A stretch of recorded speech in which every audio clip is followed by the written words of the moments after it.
But you were opening up your head case so that you could try to fix your memory. And everyone else went down into the basement underneath the tower to finally try to deal with the dracolich, the nightwalker, and the other undead that were down there. Before doing so, there was a long rest taken. Everyone got a chance to recuperate. There was a little bit of talking with the Kind Harris group after they came back from destroying the army barracks that you had visited previously. And Twilight found a plant called Death Glove, which, when identified, it was discovered that it causes people to enter a comatose state, typically very long coma as well. It would. Everyone ended up using that to their advantage down in the basement. They used it on the Draco Witch, they used it on the Cockawitches, they used it on the Anaconda, and they also used it on the Nightwalker after a considerable number of rounds of, God damn it, this thing is resistant to everything. We left off last time with everyone coming upstairs out of the area because the smoke was beginning to fill the room as they had set it on fire to get the Nightwalker to consume it. And now the Death Glove smoke is filling up that area. Everyone, when you get out of there, what are you doing? So we're out of the area. You're out of the basement. You're out of the basement where the fire is burning through the Death Glove. And Pious still working on his head? Yep, he's still on the first floor working on his head. So, everyone else, last time I think you said you were all just going to kind of wait it out, wait for the smoke to do its thing, clear out, etc. If I remember correctly. So I just need to know what you plan on doing for this time and how long you plan on waiting before checking again. Well, Pious can contact us with the jewelry whenever he's ready. We should probably check up on the rest of your followers. Tempest. Sure enough. Let's see what they're up to. Alright, Twilight, are you going to follow the two of them then? Yeah, so I think we're going to check on the Kind Harris mercenaries back at the... Okay. Yeah. Okay, then Pious, we will actually get into what's going on with you. About this time, you have fully gotten into the head case. You're able to look in there, and as you've been kind of moving wires around, carefully taking out like some parts to make sure the structuring doesn't collapse or anything, you notice in the center of your skull, there seems to be this singular crystal. It is carved and shaped like a tower, though, and it has a soft purple glow. The wires and other parts you see connected to it, it looks like it may be your core, like the power source that keeps you alive. Oh my. Interesting.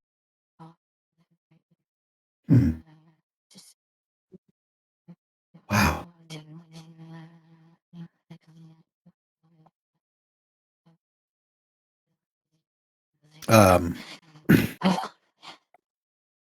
He's going to... Does it look... Does the crystal look like it has any blemishes or chips or anything? No, it looks to be an absolute masterpiece of carving. It's about 1.5 inches tall, but you can see carved into the sides when you kind of move the mirrors to get the best look possible, that it looks like there are even windows and a little door carved into it, despite its small size. They carved it out to be about 10 stories tall.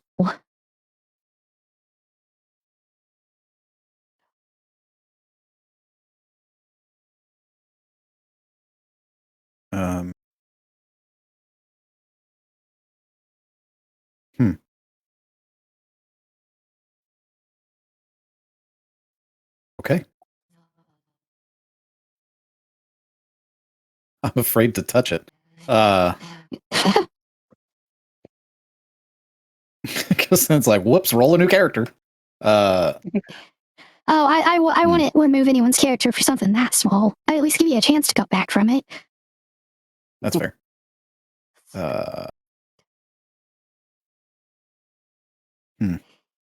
Honestly, don't know what to do. touch it. Just touch it. All right, I'll touch it.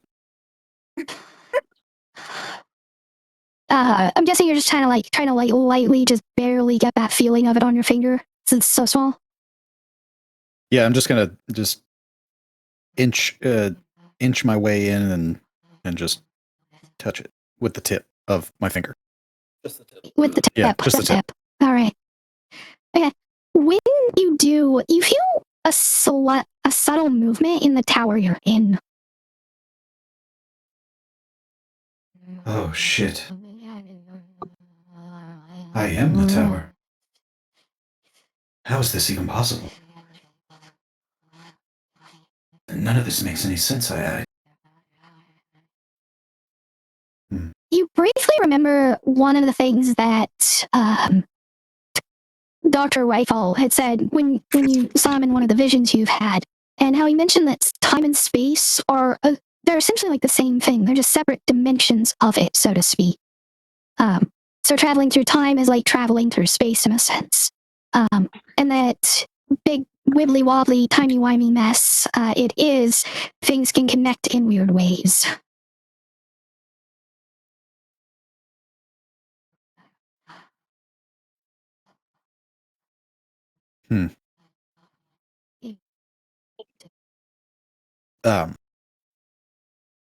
Okay.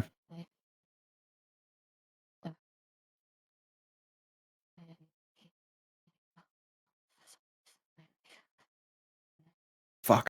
As you're standing there trying to ponder on all this, you do notice the smoke starting to rise through the hatch in the floor.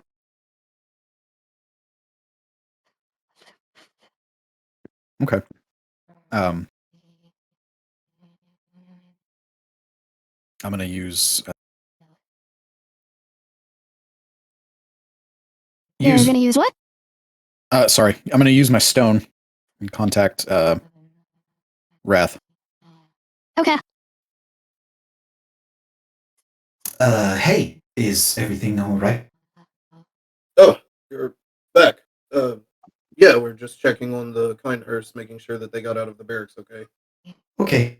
Meet us back at the fortress whenever you're ready. Will do.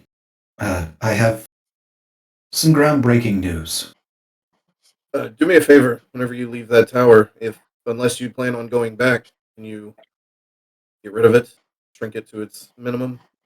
I believe I left a rope tied to the lever. You can just pull it out of the window. Sure.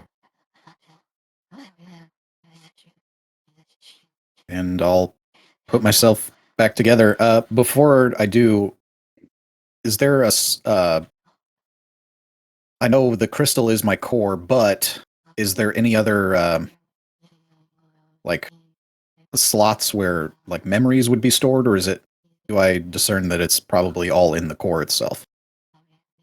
So you have, from looking at your own schematics that you have three main hard drives, so to speak. One in your abdomen, one in your upper torso, and the main one is the central point in your head. Presumably is the crystal. The schematics didn't exactly show what that core looked like. Okay. Interesting. Okay. Yeah, I'm going to put myself back together and then do what Wrath said and shrink it down. Okay. So it was a good, like 8-hour or 7-8 hour process roughly. Pulling it all apart, it's going to take quite a bit of time to put it back together. About an hour in, give me a DC 21 Constitution save. As the smoke continues to fill this first floor. Wait, he doesn't breathe, does he? No, he doesn't, but he has a big opening to all of his internal components right now. Oh. And he's made out of organic material. Gotcha. Fair. Roll in. Con save. Fuck. So you're about an hour in to putting everything back. If you got everything on the inside nice and stable, at least you're just actually having to reattach the rest of your cranium in the various layers. And you feel it over the first few seconds as it starts to kind of seep into the back, and you can feel it kind of spreading through your conduits and tubes and such through your body.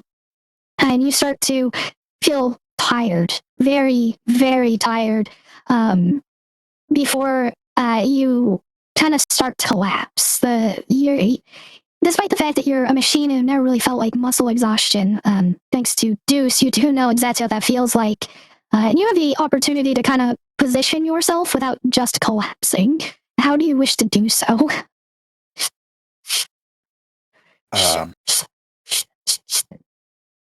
Hmm.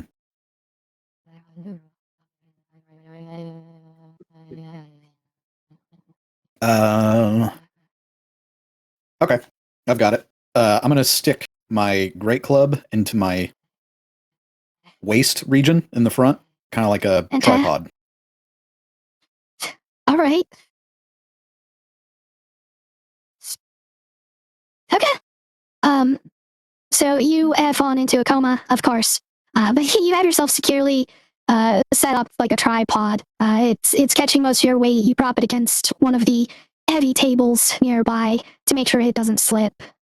Everyone else back at the fortress, the kind hairs mercenaries, they're still clearly tired from all of the work they did yesterday with it. A couple of them are not there at the moment, and the captain, Mirabella, she lets you know that they went back just to verify the job was done, because the flames should be out there by now.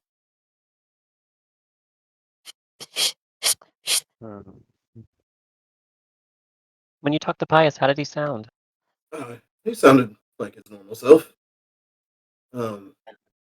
Seemed to be in a position where he was wrapping things up, maybe. Give him a couple hours and go check on him, maybe. Hopefully he hasn't fried any of his circuits. That's what I'm worried about. Solo surgery isn't exactly recommended. Do you think we should check on him before? He sounded fine a minute ago. Yeah, I feel like we need to check on him. Ah! Sorry, Twilight, I forgot. Maybe Yeah. stay here and make sure everyone's okay from the fire. I'll go check on him. I will go with you. Okay, I'm not in charge of your safety, though. I have the ability to manipulate the air around me to make sure that the And smoke if doesn't. something were to happen to him or you, and I have revivify. So there is that. I'm coming. Okay. She has a point. Thank you. I don't I'll stay think here. he's dead. He just talked to me through the. Oh, never mind. Come on. Like 2 minutes ago, he just said. I was referring more to you. If something were to happen to you, I have revivify. You guys don't have to be running! Running. Definitely not running. We're running around. Turns around 5 feet from you. Right. We're bickering. Either way, I don't think anything's gonna happen to me. But come on, let's go knock this out. Oh, goody! I gotta come. And I just start to stick my tongue at him. It's like there was a choice to be. No. All right. There was no choice. No choice. Yeah. So why are you acting like you won something by not giving me a choice? Because I guess that's as good as an answer as I thought I would get. yes. Just because I can, and I will. You know, Twilight, and I'm assuming we're walking and talking at this point. Yeah. You know, Twilight, Flying. just because you can do something. Well, fine. Just because you can do something doesn't always mean you should. You do understand that concept, correct? No, not yet. I haven't grasped it. But I'm learning. I am learning every step of the way. Or shall we say, every flight of the way. Your progress is measured by the rice grain. Thank you. Beautiful. He doesn't have anything else to say at that point. So, the instant fortress hasn't really been moved since it was placed. So it was an hour to the fortress, an hour back. So when you get back to the tower, it's about 1 p.m. You can see the sun nice and up in the sky right now. Everything's still shadowed and such, though. The presence of this dread domain and the desecrated land is still having its effects. And as you get there, you can see the smoke kind of coming out of the windows. Oh, we got did good there, didn't we? Is there any wind outside? No, there's no breeze at the moment. Okay. Well, shall we open the door? I'd get back if I were you. And he's going to prepare a gust spell with one hand and move to open the doors with the other. Okay. So you no need to roll for this one. You pop the door open, gust spell to keep it from spilling out to you, and it pushes through. And you can see well enough because of this and how it disturbs everything. You see Pious propped up on his club using a table to secure it, and he's just tripoded and definitely unconscious. Well, I guess you called it. I Then. told you this is why you should have brought me. Yeah, I guess so. But, alright, here's going to be the problem. And he has stepped back at this point because he can't just constantly gust his own face. He's not sure that would actually keep it from getting into his nose and mouth. Here's the problem, though. We need to get him out of there. Looking in, has he put everything back on himself, or are there still pieces of himself lying about? There are still pieces on the table. There's a very thin metallic plating. And you can see from the position you are, you can see that the back of his head was still open. Oh, and you see the purple glow coming out of it as well. You know, it's funny. I didn't think he could fall asleep. Well, I mean, the fumes is what's causing him to sleep. No, you don't understand what I mean. I didn't think he could literally sleep. As a Warforged, I don't think there's an unconscious state, really. There's like a sentry mode that he goes into at night, but he's still aware of all of his surroundings. Right. This is more of a completely powered off. He could actually be dead. But all the lights are still on, so there is that.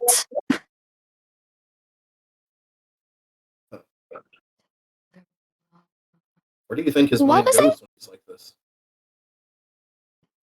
Do it. Me? Yeah, I was asking you what you said. And Raph is also speaking to you, asking where you think his mind goes, which is more important. I think that he maybe turned himself off. He like That's- flipped the switch. Once again, you're missing my question. Where do you think his mind goes whenever you and I fall asleep? You dream, do you not? At least some of the time? Yeah. You mean like his subconscious? Well, I don't. Again, I didn't think he had one. I knew he had, I guess, a literal subconscious and all of the other voices we've heard from him, but I don't think there's an unconscious consciousness beneath him. I kind of assumed that. I don't know. Maybe I'm getting. Either way, do you think he dreamed?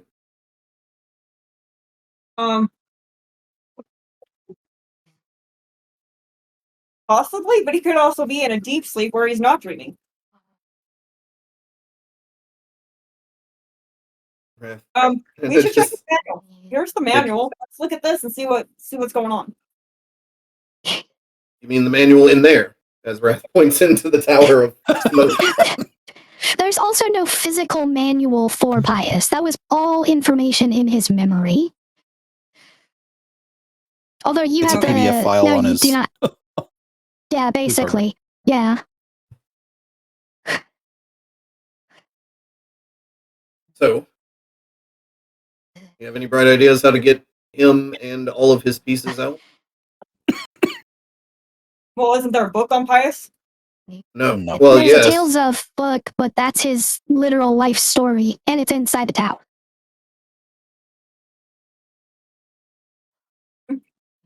No, I mean, I have some ideas, but I don't know if they'll work.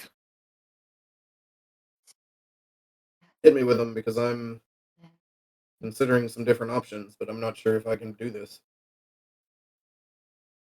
What options?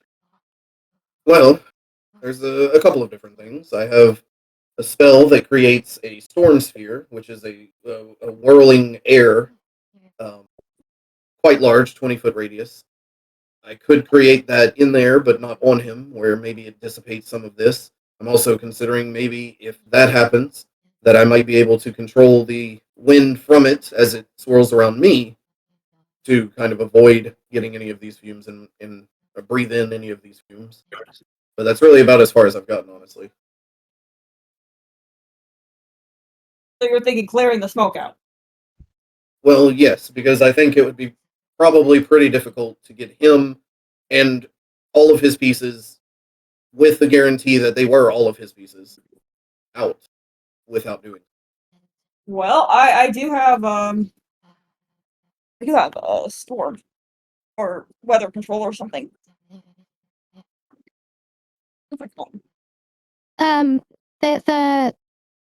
The spells you have are not going to let you control the smoke or precisely enough control the wind in that space to do what you want. Wrath has a better control over that than you do. I do. I think that you're right. Well,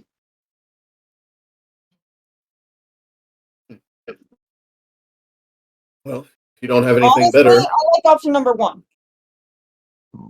is that my thing? Yeah, your thing. I liked option number one. Your spell. All right. Well, looking in, about how far away is Pious and all of his pieces from me, from the door, I guess? Let's see. It was extended 5 times at 20-foot radius each time, 100 feet. So, yeah, like 100-ish feet away.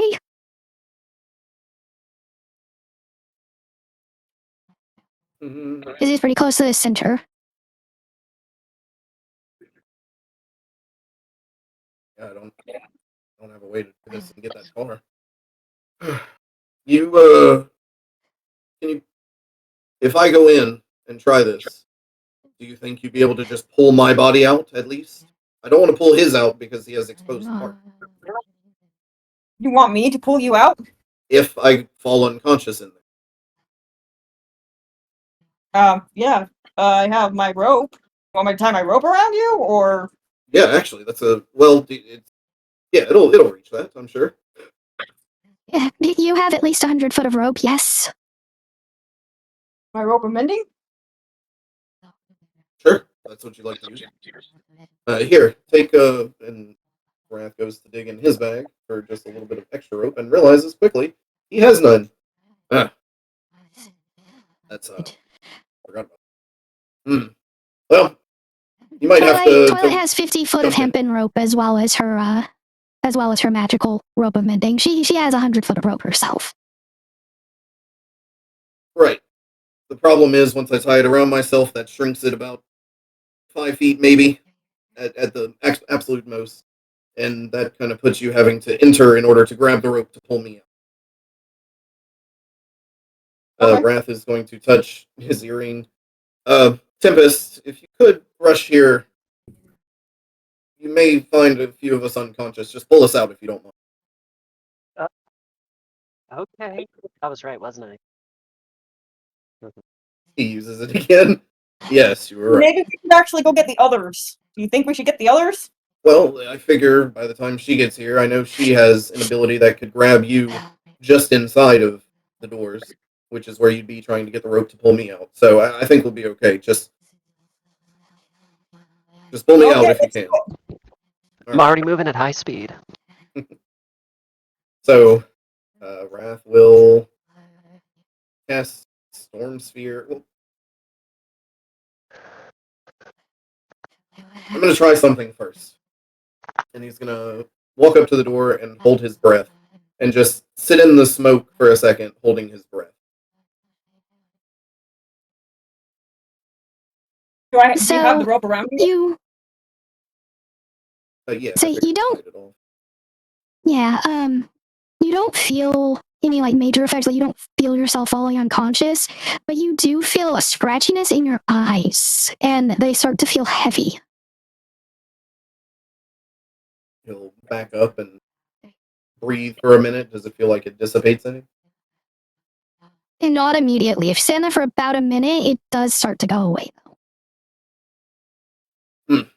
All right, let me try something else real quick because this is going to get things. And he's going to cast Storm Sphere at the very top of the doorway to the tower. And so a 20-foot sphere, or 20-foot radius sphere, appears there, and the winds start whirling and everything. Does it look like it sucks any of it out? Yeah, it does look like the wind of it is pulling it kind of in towards it and throwing it out the opening that it can get through. Okay. Wrath will move over underneath it and try and direct whatever wind is residual from it to push it above him and out the door. Just trying to help it along. All right.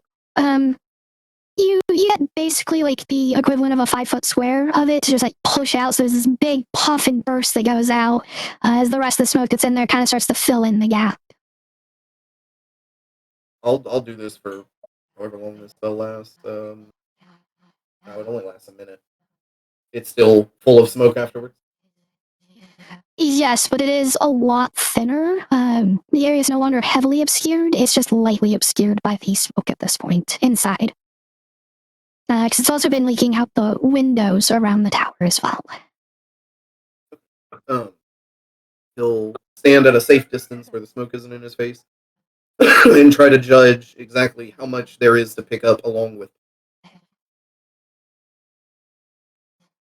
Can you repeat that for me? So my brain hopefully will process it the second time. He's trying to judge like how many pieces of Pious along with the main body of he's going to have to try and pick up and get out of there. All right.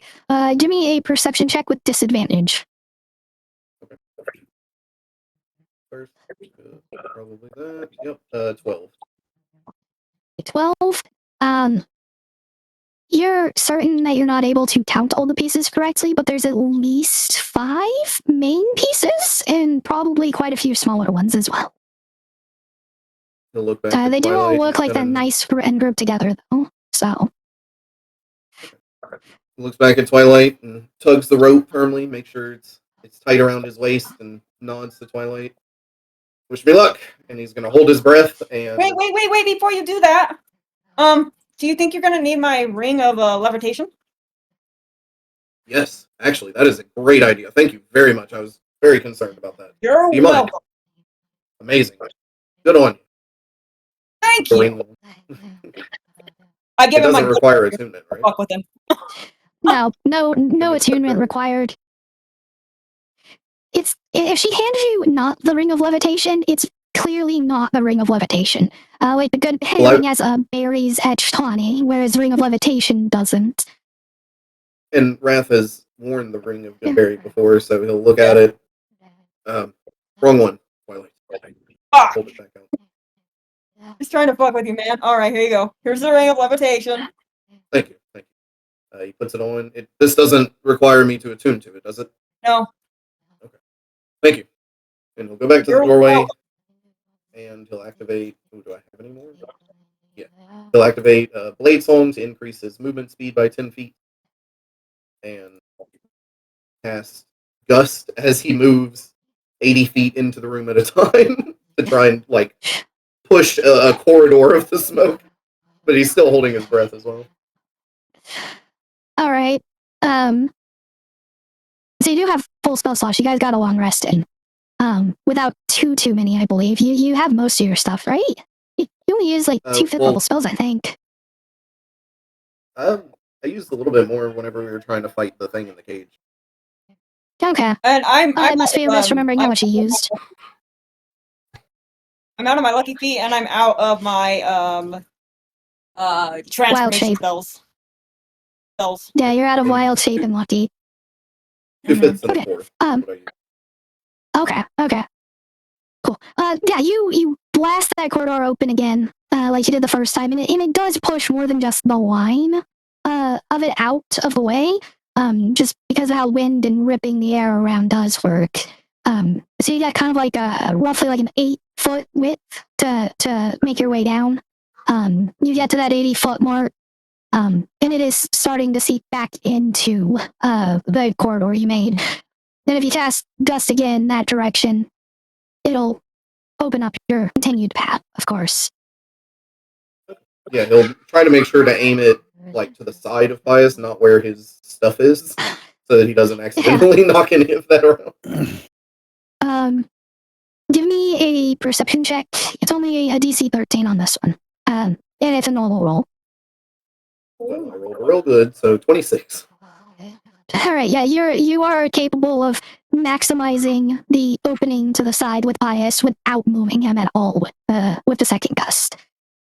So you're able to get there, reach everything on the table. It's out of the smoke for this brief moment. As you go to scoop it up. Put it There all are- yeah, scoop it in.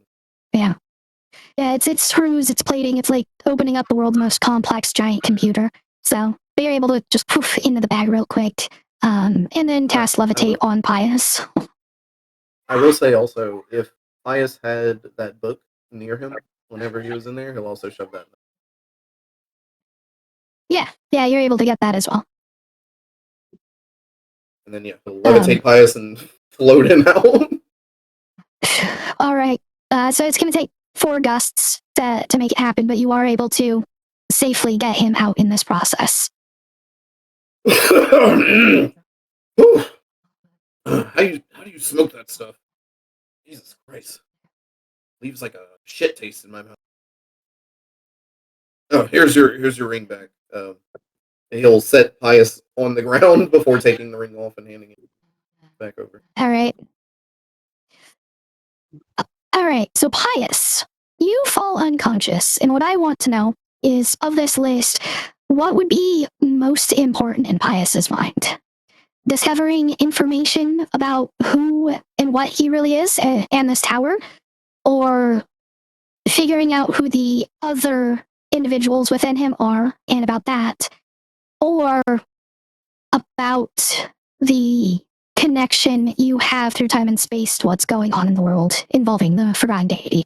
Which one of those 3? The first one. He would want to know more about what he really is and more about the tower, because that was what he originally wanted to figure out. Okay. So you fall unconscious, of course. And as is normal when you fall unconscious, you don't really know how much time has passed, and your consciousness comes back, and you find yourself in the void again. But as you're, booting up, all of your senses are coming back, you quickly take note that your body has that kind of melted wave texture to it again. You're radiating this golden white light, and all of those display screens are around you.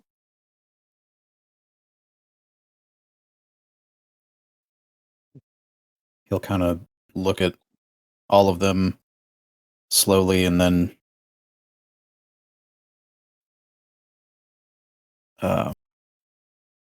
look for signatures of possibly things that he would recognize through memory, I guess. Okay. So, as you're looking around, you can recognize that prior to this moment, you wouldn't have recognized a lot of this. But the memory is coming back easily in the moment. You see a screen as all the information, it's calculations upon calculations that are scrolling through, and you recognize as the calculations for determining a specific point in time based on a specific location within a specific reality. And that it's calculating through all of the variations and differences on this screen. And you look at another, and it looks like it's just processing through the entirety of recorded history as it's going in Maluviette. You see another one that seems to be registering almost like vital signs, mental and emotional states of someone. On another screen, you see lists of names, people that, even though you don't know them, they're people you're connected to, people you're friends with or were at some point. It details descriptions of them, personality traits, likes, dislikes, so on. Another one has lines from that prophecy and notations about what could it mean, who could it reference, when will this occur, why is this important, is it real, is it not, and just the screens are all moving at an incredibly fast pace. In just the few seconds you look at each one, you're seeing it scroll through at least 100 pages of information, and you're able to catch every bit of it as it goes. you notice your processing power is off the charts currently. Are there any initial thoughts or reactions you would have to seeing all of this? Just a quick thought and a reaction.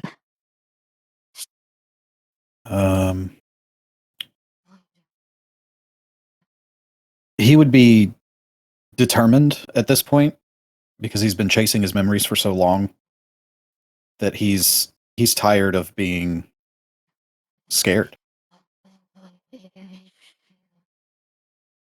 Okay. So you're still, because there are a lot of these screens, this initial thought, this drive, this emotion, as you're turning and you're looking at one of the screens, it seems to transition from a description of how that tower is built, how it functions and exists, and begins to display instead information about various people. And you recognize quickly that these are the individuals in your head. And I do not have page I need open, as always. The first name that pops up as the list starts to scroll up is, of course, Amygdala. Noting about the pink white, a lot of the information's kind of weird because it's like, why pink? And it like describes the cultural connotations of the color, the way people view emotion, so on and so forth. But it's amygdala, pink, joy is the shorthand. And then there's light blue or sky blue, pious, fear. Ocean blue, guardian. Sadness, green, MED, love. Yellow, slayer, pride. Black, zombie, apathy. White, star, optimistic. Red, fur, anger. Listing off the names. And as you see it, again, it's pages and pages explaining exactly how this breakdown even occurred in the designs. And then after that, Mobius, gold, hope. At the end of it. And pieces of the information you're seeing from this is you can piece together whatever purpose all of this is serving is to calculate the chances of saving the Forgotten One and Maluviette. Both.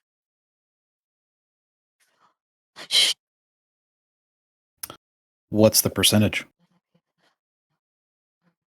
Currently, 17. It's better than I thought it was going to be.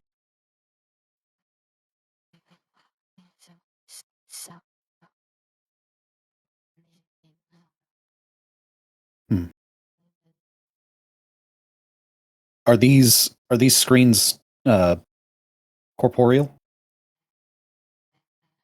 No, they are incorporeal, just like holographic displays. Okay.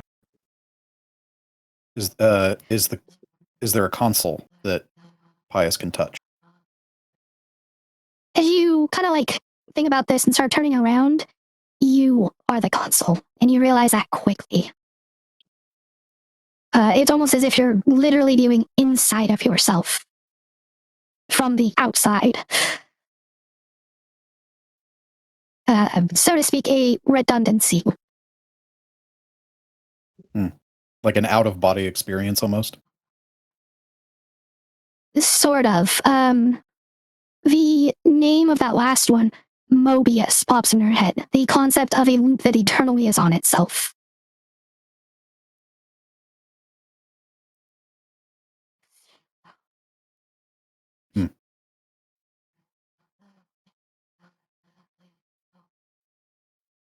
Okay. He's gonna reach up and touch his head. Is his head still taken apart in this void area? No, you are fully put together.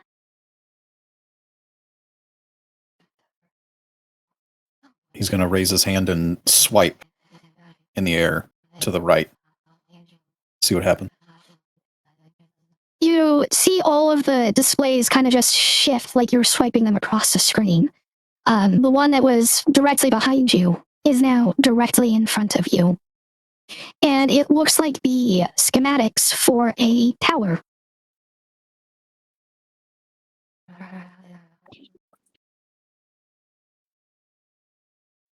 Is there anything on the schematics that say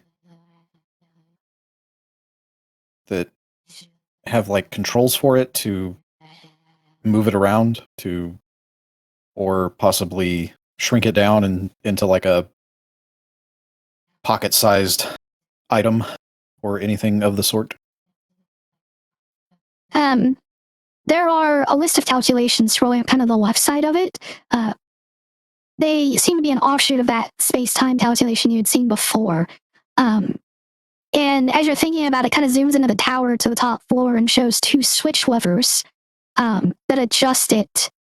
And you see in the calculations that even though the switches are doing an exact change in the spatial dimensions and the time dimensions, that they can be altered with outside magic to do lesser degrees. And that it is possible, because it's technically tapping into dimensional magic, to use that magic to also change its position within the material plane, or even to another plane of existence entirely. Okay. Take note of that before I leave this area.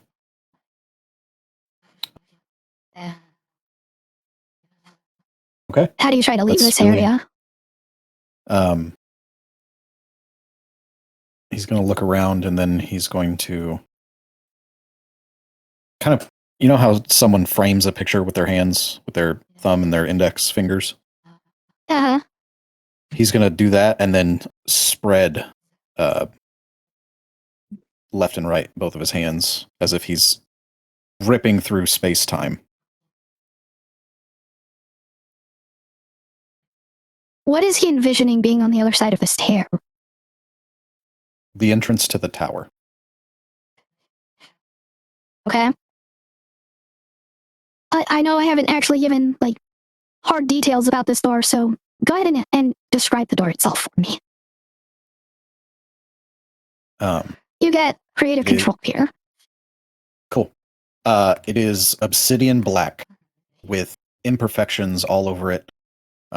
The handles are tusks of an unknown creature. And the outlined metal that frames the door is completely sky blue.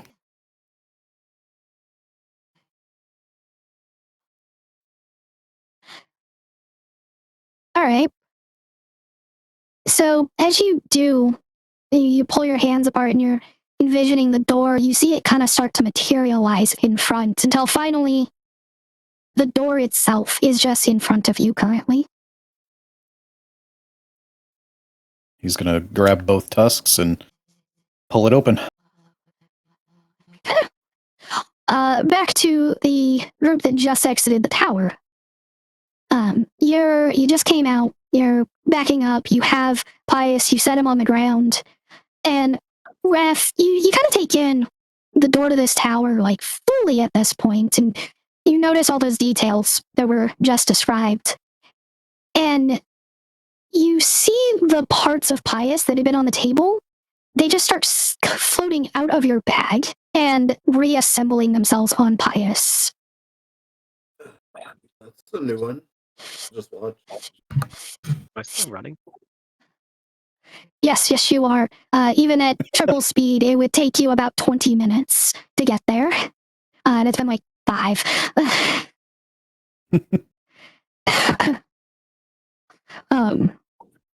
But it takes around another like 5 minutes or so before all of the pieces have finished aligning themselves. And then you notice a purple aura just kind of streak from Pius's head to his feet, and following quickly behind it is a golden white aura that disappears as it reaches his feet. Pious, you wake up face down in the dirt. Oh dear. This is odd. Sorry about that. Oh. Hey! I didn't want to interrupt whatever was happening to you. I didn't want to catch you. What do you mean? Oh, I'm outside. What happened? You tell us. Well, I was. Okay, first things first. This is going to sound crazy, but I'm sure we've seen much crazier things on our journey. My core inside of my head, it's a crystal. It's carved perfectly to look exactly like this tower. And I believe it is connected, possibly powering it. Or it also is it. Look, I know I said this would sound crazy. The second thing, that black fog mist, whatever it was, it got into my servos, and that's the last thing I remember is propping myself up on my club. Sorry about that. We didn't think you'd be affected by it. Didn't either. Magic is crazy sometimes. Are you all okay? Yeah, we're fine. We're just catching back up. Oh, I go to use the sending stone, but I think we're out of charges, aren't we? You have used it twice today since the waking up. So you still have 3 more charges. But just about this moment, because Tempest actually moves at about 4 times speed, Tempest is pulling up. Like, you can see her coming up. She's still a little distance away, but you can see her.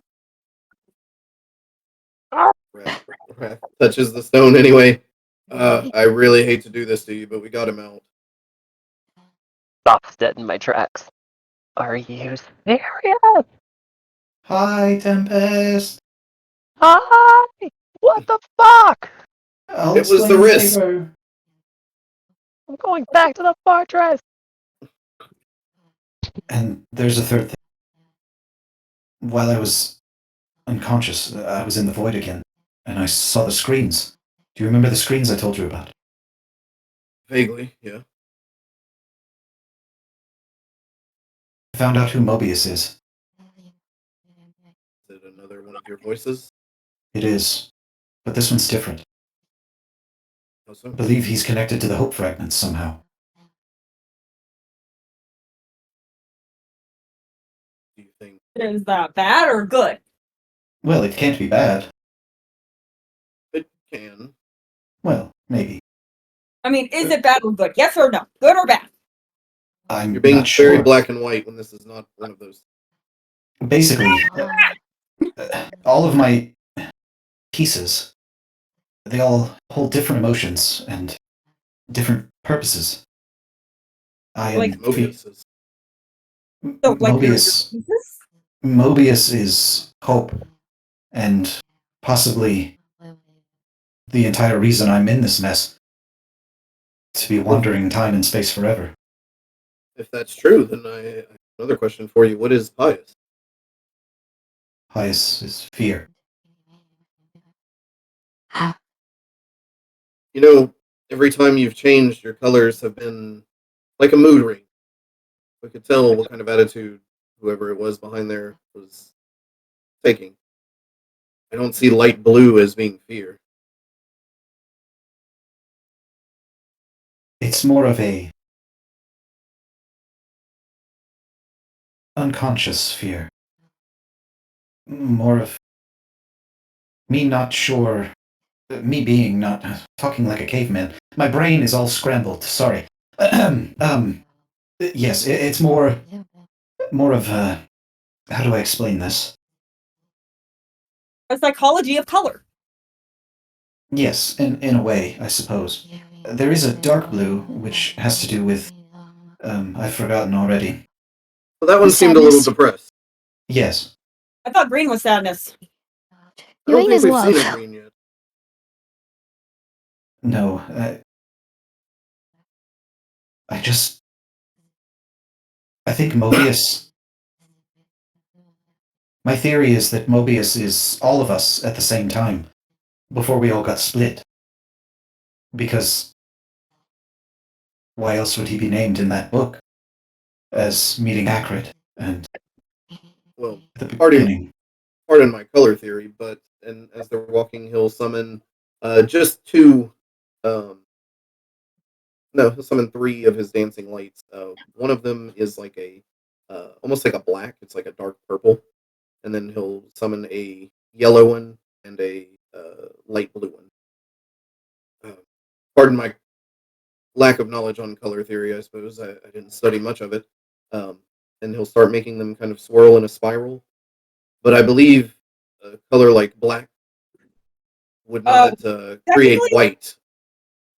Technically, black is a shade, so is white.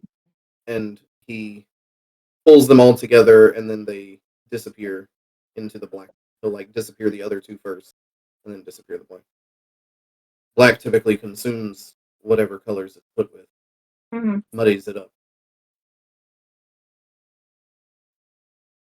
Yes. That is. I believe the black comes from possibly acrid when I was contaminated.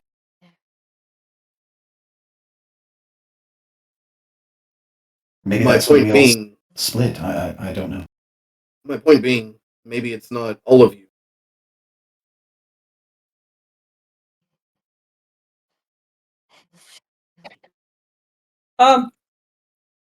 Mhm. Gar actually knows the psychology of color, and she also knows the psychology of shapes and the color theories. Do you So have you that guys know. information? Very good. If she ever decides to use it, let me know. Oh, if you guys ever want to know, I mean, she has the knowledge. Well, we're discussing it. Would you care to share that knowledge? Yeah. You can do it. What do you Wrath want to know? just deadpan staring at you right now. What type of what do you want to know? The theory of shapes, the psychology of shapes. Do you want to No, know we're- like the theory of we're- color? We're He talking bridges about his colors. fingers together and puts them to his lips and looks like he is trying very hard to remain calm. Sar, whenever Yes. people are having a conversation that you're a part of, if you have pertinent information to what they're discussing and theorizing about, it is perfectly fine to input ideas about that topic. Okay. I am unsure as to what you know in these fields. So, I don't know what to ask you to tell us. Well, I mean, okay. So here's the thing: the psychology of color when it comes to like shades. The shades are white, gray, black, silver, and gold. Those are your shades. When it comes to colors, am I on the right track here? I You think tell you're on us, the right you're track. one with You're the one fusion. who's supposed to know this. So when it comes to colors, the color theories are blue, purples. So like the color theory, so you got your main colors, like your reds, your yellow, your primary colors. Like Which the can all be rainbow. mixed. No, the primary colors are merely red, yellow, and blue. Oh, Yeah. So which means like, so red and green go together, yellow and purple go together. So yeah. But then when it comes to like the psychology of it, certain colors represent certain moods. The same with shapes. Certain shapes represent the certain kind of feelings. Well, let's skip the shape section because I haven't seen Pious change his shape. So, what information do you have No, about... I'm saying like his head would represent, since it's circle, the circle would represent like jealousy. Or like see how his metal plate chest is like a square? That would You're represent love. getting off topic. We're talking about colors right now. yes, just the colors. I haven't seen anything, and Pious, correct me if I'm wrong, you know your body better than I do, but I haven't seen anything to suggest that a change in his appearance would lead to a different emotion in any of these factors. No, it's just the colors of my lights. Like Okay. when Deuce took over, it was black. I'm not sure what to make of that. It's an absence, perhaps, an absence of you. Maybe.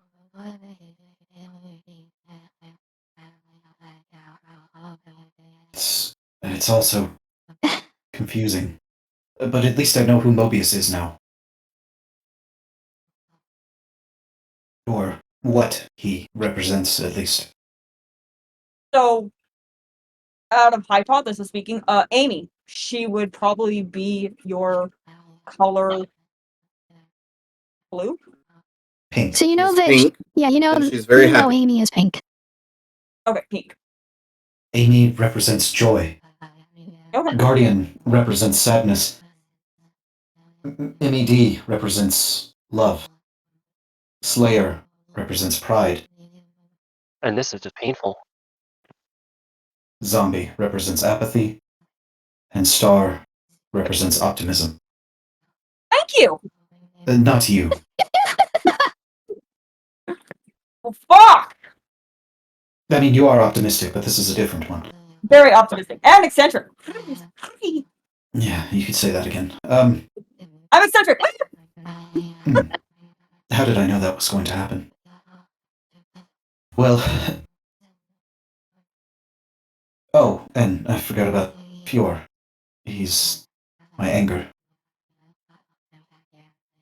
Sounds like you've What about friends? Where do we actually fall into? friends isn't an emotion. Sorry. I mean, I care about all of you. I think I'm getting better about it, but there for a while I was scared because I thought I would lose it with some of you. Now, not so much. I think I'm changing slowly, but I don't know how long it'll take or last, really. Sometimes I wish that some of the others were in charge. But then I wouldn't really be me, even though they are a part of me. If that makes any sense. I hate to keep bringing up the topic of shapes, but Pious, you are the tower. So, out of curiosity, like, do you think your heart would be the heart of the tower? I'm sorry, my what? Your heart. Heart. I thought. Your Oh heart. God. Yep. God, I thought she said fart. Heart. Heart. Okay, I got it now. I mean, technically, yes. Even though it's in my head, yes. Or, I like, touch your eyes would be, like, the eyes of, I don't know. the windows. Yeah. Whenever I had my skull plate off and the crystal was exposed, I touched it, and the tower moved slightly. It is quite literally a part of me, Does as that I mean am it. So, like, your tonsil would be the doorbell. Yes, technically. Let's try it! No, don't touch me. Yeah. What were you going to you say? remember that conversation we had on the way up here about just because you can doesn't mean you should? Yeah. This is Oh, where that was practicality comes in. that? This is where you put it together. Okay, well, I just thought that would be an interesting topic to actually figure that out, but since you don't want my opinion, I'll go over here. No, there's Okay, more. have fun. It's not that, Star. It's more of. There's more important things to think about instead of doorbells. Right, but I was just saying. I know. What were you going to say, Wrath? I'm unsure, honestly. Okay, well, I have an idea, and what is that black mist coming from the fucking basement anyway? It's Star's pod. Hmm. We put all the creatures to sleep down there. So we just need to move the tower so we can get rid of the mist. We need to move the tower and then seal the basement somehow. Perhaps stone? Can you move the stone, Star? I can't, but Twilight can. Sorry. Star was the one giving us the lesson on color theory, I thought. I didn't know you would Right. transition back. That's my fault. Right. You want Well, Twilight back? yes, please. Yeah, We would like if you could. we would like to close off the basement. Okay. So you do know as she transitions back, like the whole time she's been Star here, her eyes had a slight purple glow to them. And as she transitions back to Twilight, you see them go back to the pale white orbs that they normally are. Twilight, if we Yes. get rid of the tower, can you stone shape it smooth? Seal the entrance. So you want me to do what? Like, Like smooth over the entrance with stone. I can do that. Definitely I can do that. Seal it up. Perfect. The only issue is getting up to the top floor of the tower first. I think that's how I move it, possibly. That's not a problem. Yeah, I mean, it was dissipating. I figure by the time we get back over there, probably it'd be more dissipated, and I might be able to punch my way through. You want me to go in to do this, or do you want me to stand outside? No, you wait outside. Once we get the tower collapsed and gone, then the basement will Okay. be left underneath it. So we need to seal the basement over with stone. So Or actually, Twilight spends enough time thinking about this. She can fly to the top.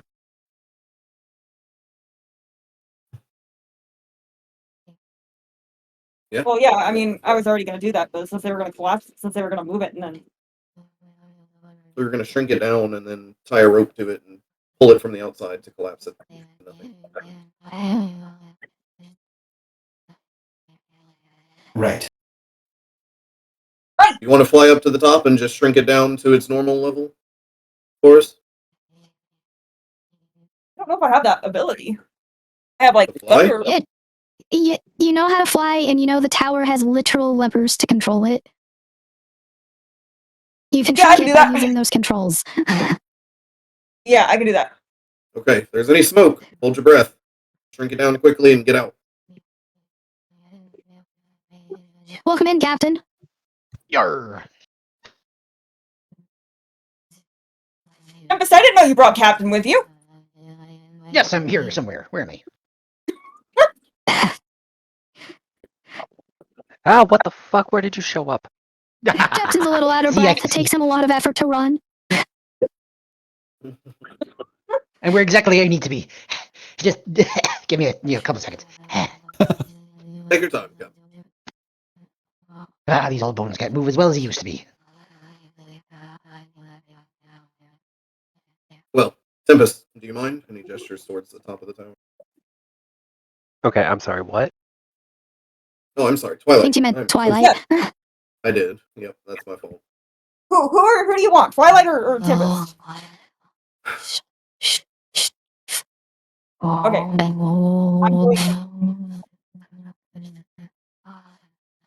All right. So Twilight, you fly up there. You get to the controls. Are you going to only shrink its height, or are you going to try to shrink its width and height? Oh,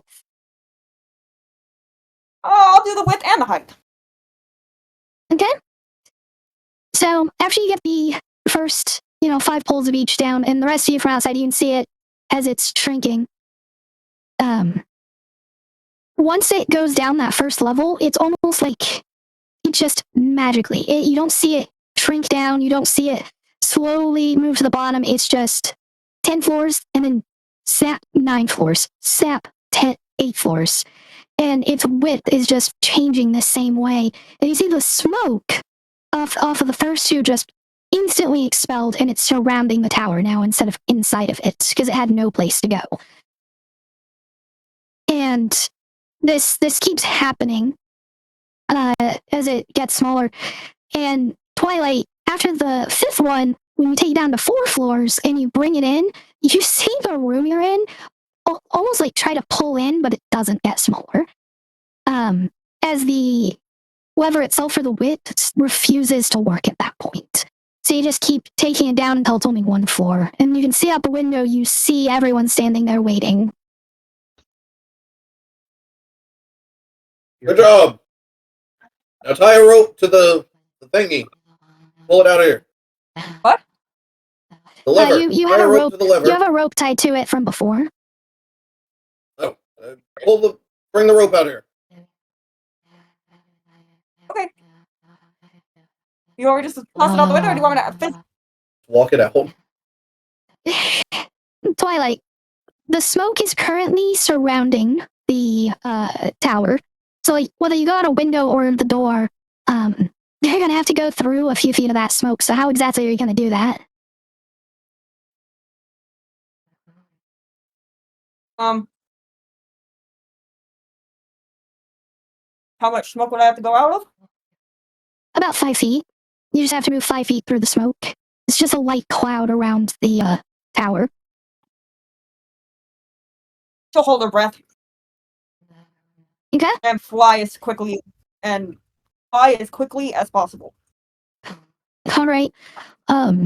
So all of you see her as she just launches herself out the window, throws her wings open and flaps them to push herself even faster through it. And the flap of her wings pushes the smoke away a bit. Twilight, you do feel a burn in your eyes from the small amount that hit them, though.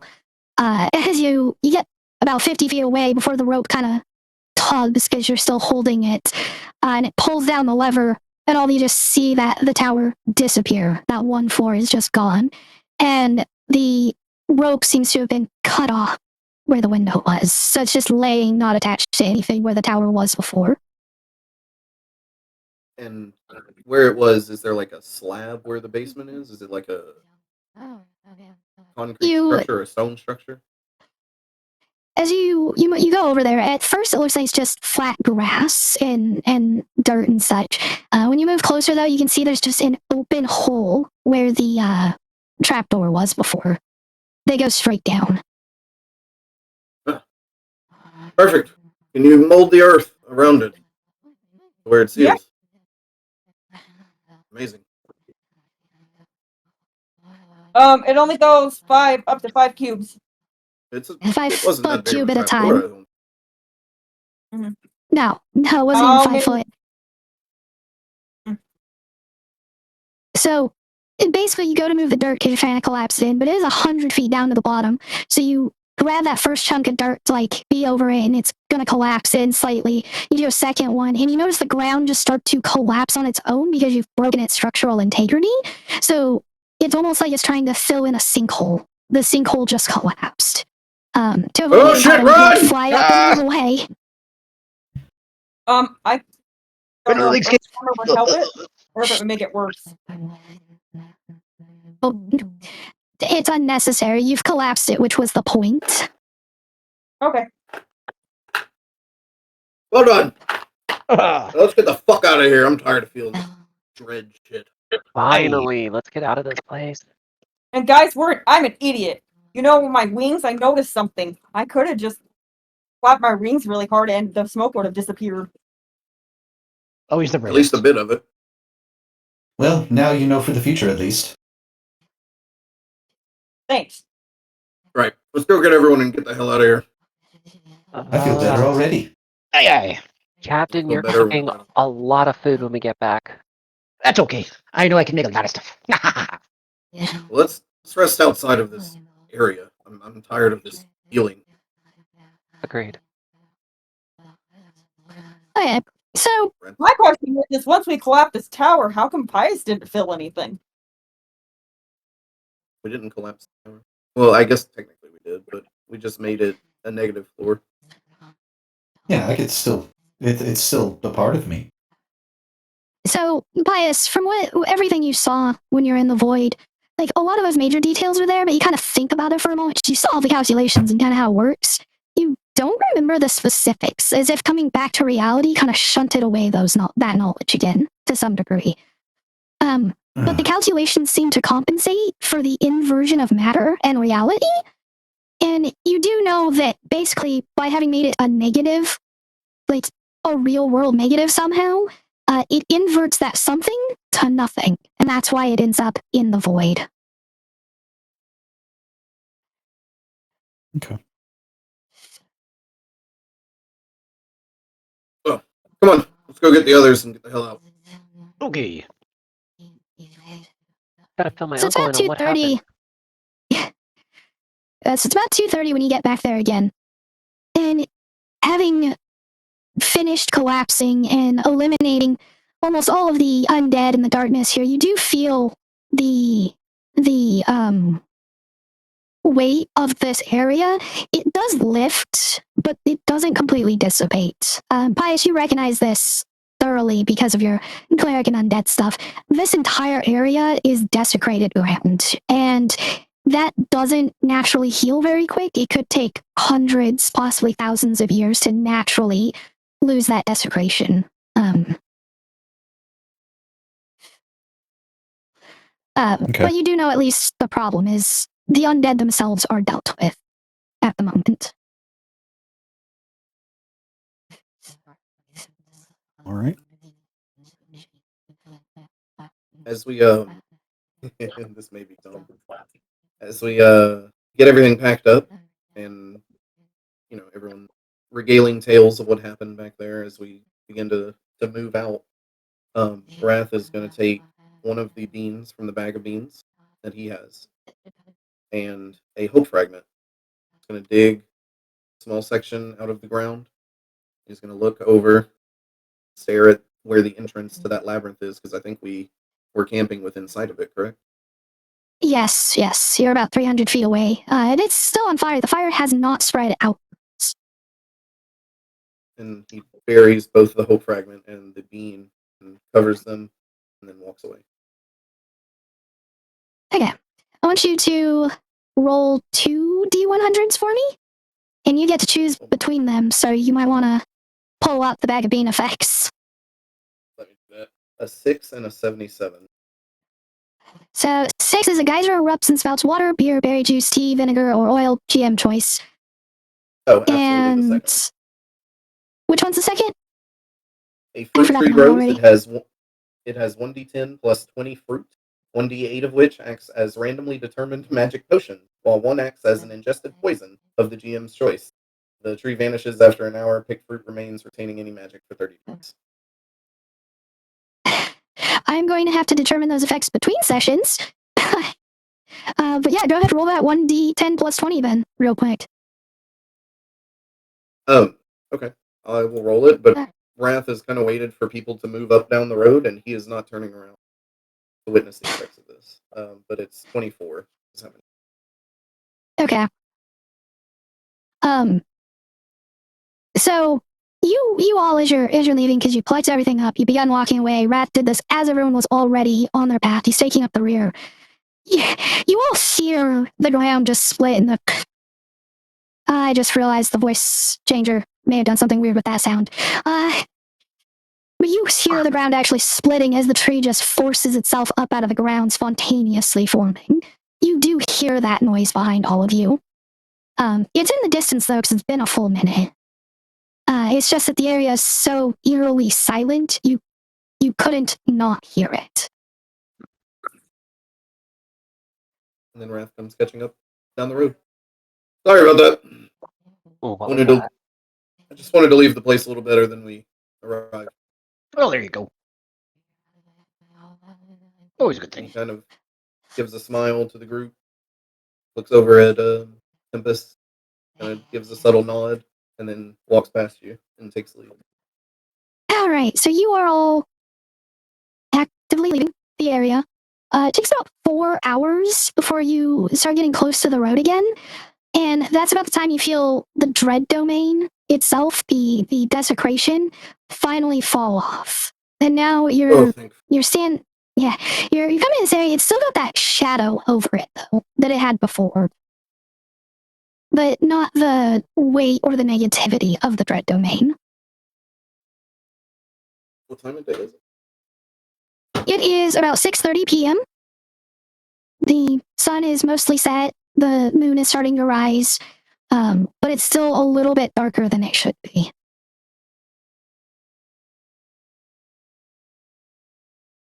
Well, with that feeling going, you want to make camp?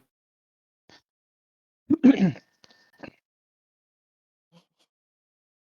Kindhurst mercenaries, as excited as they can while maintaining their professionalism, are very much for the rest outside of this area because they have been there for over 6 months in that dread domain.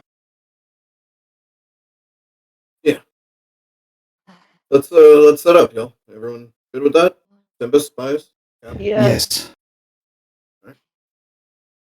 So go and set up the instant fortress. Once he puts his stuff inside his backpack of extra gear, he'll walk back over to Tempest. I hear that if you take a break, you kind of lose what you've gained. You mind if we spar a little bit? Sure.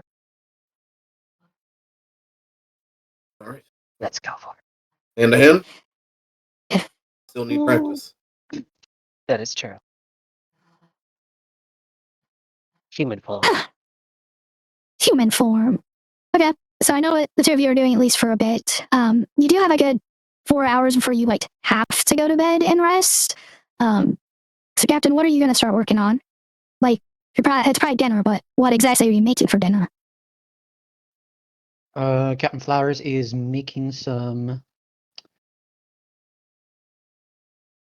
deep fried donuts, and he is making some nimashab, and he is also making some macabre gahu. Bless you. Gesundheit. Thank you. He starts telling you all the menu, and you're just like, okay. Sounds good.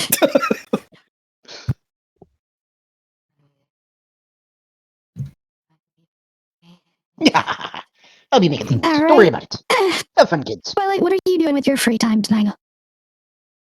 So where are we at? We're at. Oh, so we just ate, right? No, you just got out of the Dread Domain, and you're setting up camp now for the night. She's gonna read. She'll read. Mm-hmm. All right. I will add 6 hours to your reading.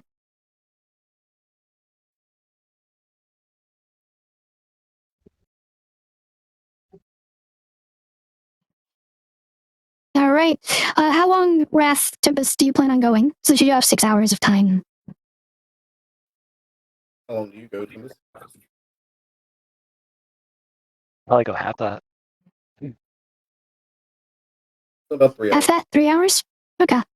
So, especially since it's the second time you've sparred like this, and we're going to play with the whole trope of you can tell a lot about a person through trading blows. You're starting to get an idea for the other.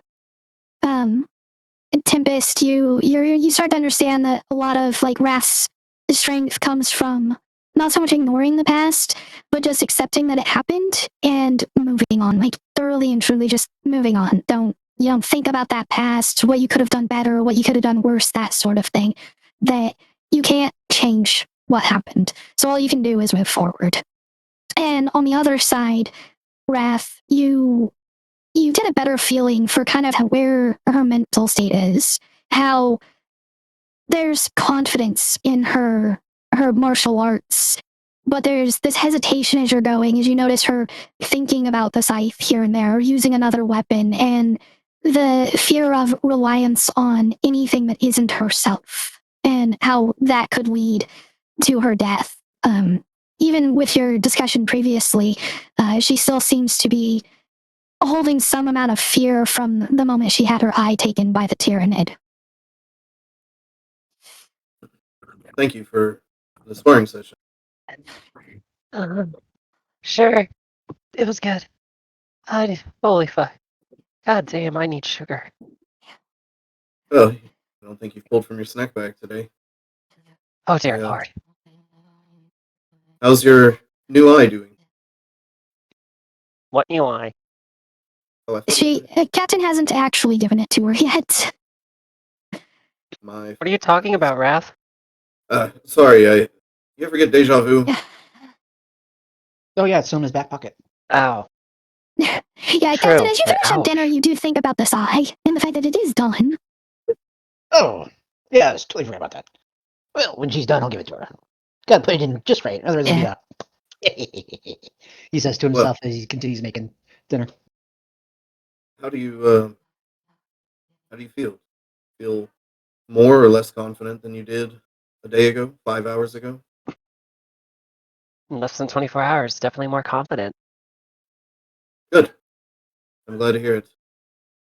I think sometimes it's not our outside eyes that guide us quite as well as we think compared to the eye in here. It kind of touches his chest a little bit. Is this some sappy thing about the heart? A little bit. It's more gut instinct. Comes from your core. You know, the saying you can feel it in your core. Yeah. I think I get that. No, I totally get that. Especially when I look at chocolate chip cookies freshly baked out of the oven. I definitely feel it. I think that's a little bit lower. But Mm, I think I might spend some of tonight meditating. If you wish to join me, you're more than welcome. eh, eh, meditating. Usually when I do that, weird things happen. Well, perhaps a guided meditation, one to help you. I wouldn't say ignore, but accept the chaos and the noise around you without letting it distract you. Mm. Yeah, worth a shot. Let's eat first. It's always better on a full belly. Food. Pious, I just realized I skipped over you on what you're doing.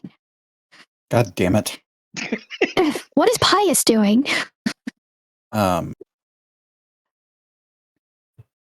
This is completely out of the fucking blue, and I don't know why I'm doing this, but it just occurred to me. So I'm just gonna fucking do it. As one of my Eldritch invocations is Whispers of the Grace, I can cast Speak with Dead at will. So I'm going to cast it on myself.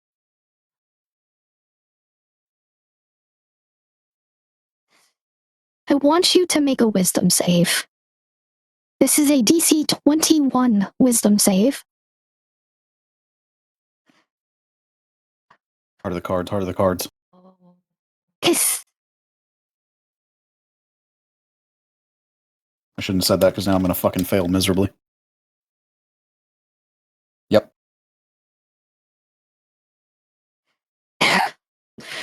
Okay, so you failed by 5 or more. So this is a pretty big one. This is more so than normal. When you do, you get the desired effect of, the dead being able to speak to you.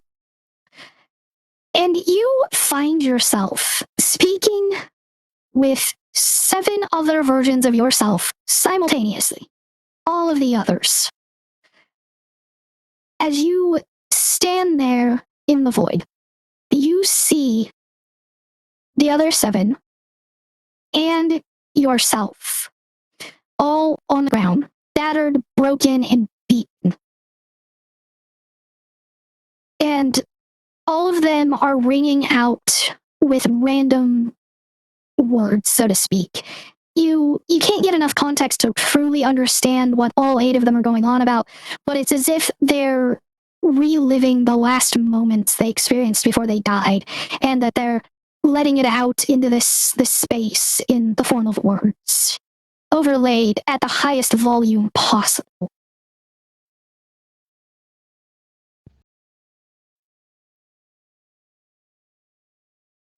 Well, that's not good. We have reached the found out stage. So we have reached the found out stage. Yep. This is what I get for thinking thoughts. Fuck. Okay. Does anybody else see anything?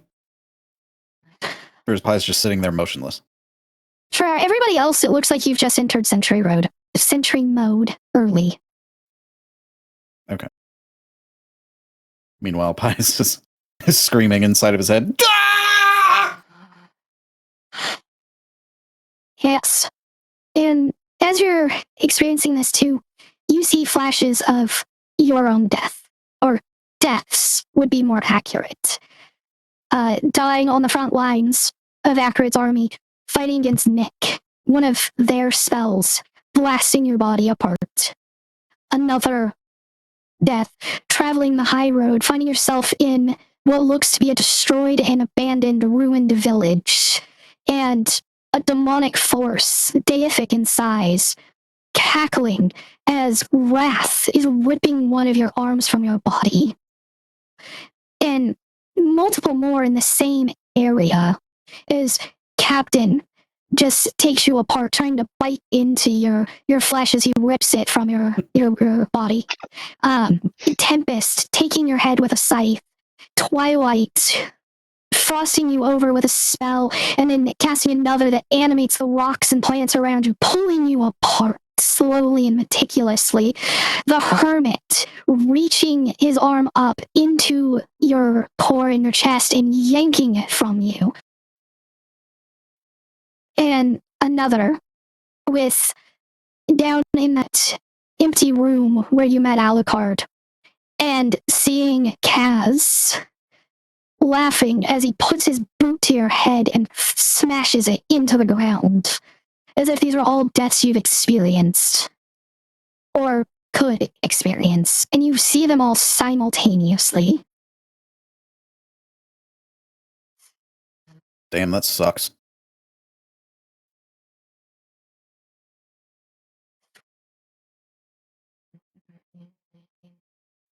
Do you do anything to try coping with this or calming yourself down?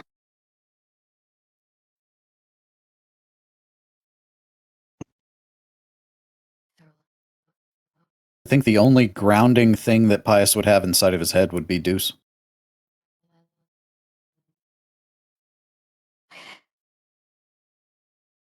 You feel a hand on your shoulder. Explain what Deuce says to Pious, trying to ground him. He smacks him on the back of the head and says, Snap out of it.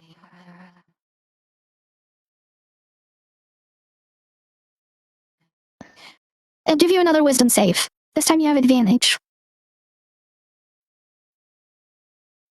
roll in an advantage, wisdom save. 22! You're good. As Deuce says this, you, in the weirdest sense, kind of like take a deep breath, and you manage to kind of clear your thoughts. And you're still standing here in the void, looking at these corpses of each one of the versions of you. And you know that because each one's lights are just dimly glowing, just the slightest bit of color for each one. But it's quiet, and you can perform Speak with Dead normally.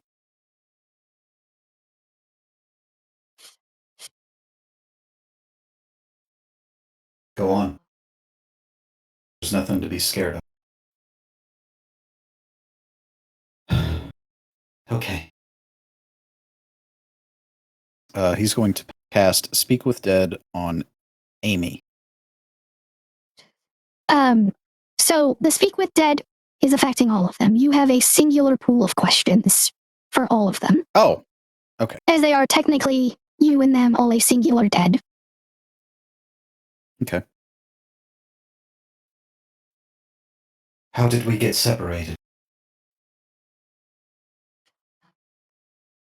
I'm not even going to try the voice mod this time.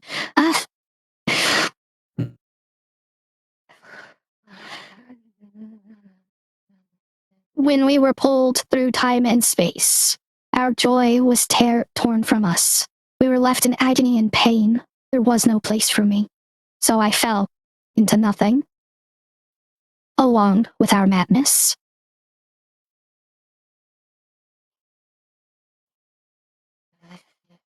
Where is Mobius?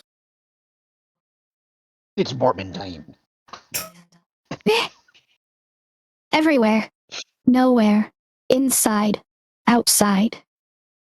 Mobius is all, Mobius is nothing.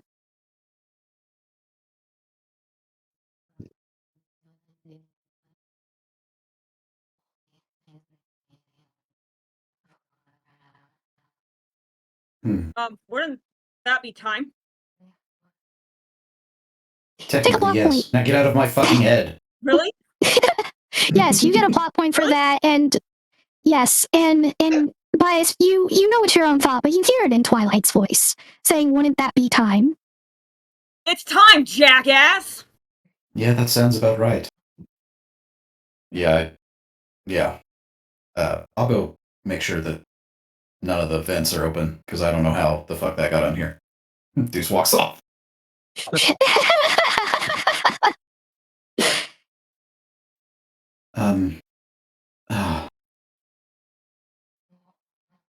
Why am I the one in control?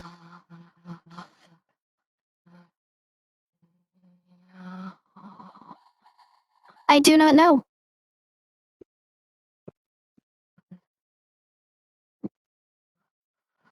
That's fair.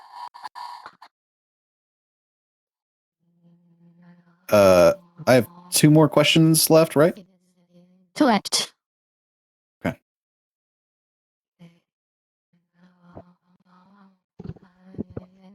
How do we reconnect?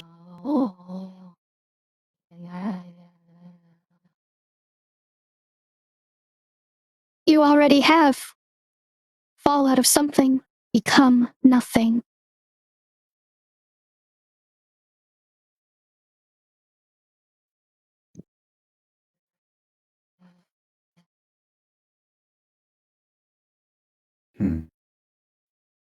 Very well.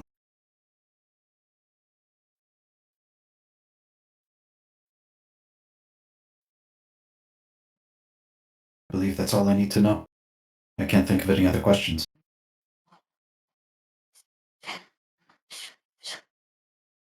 You are free to end the spell early.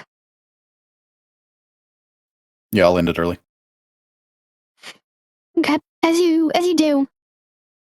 Unlike a lot of these where, like, you're in the void, then you're back, or you feel yourself falling through, or you walk through a door, or any of these other ways, you see reality kind of just like as if a paper burning, and reality is what's behind that paper, and then nothing around you is burning away until you're sitting in your sentry mode stance at camp again. And Oh. enough time has passed that Tempest and Wrath are heading back to camp. Food is being handed out.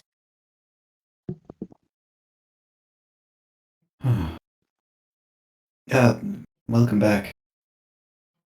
Did you two have fun? It's training. Training is not fun.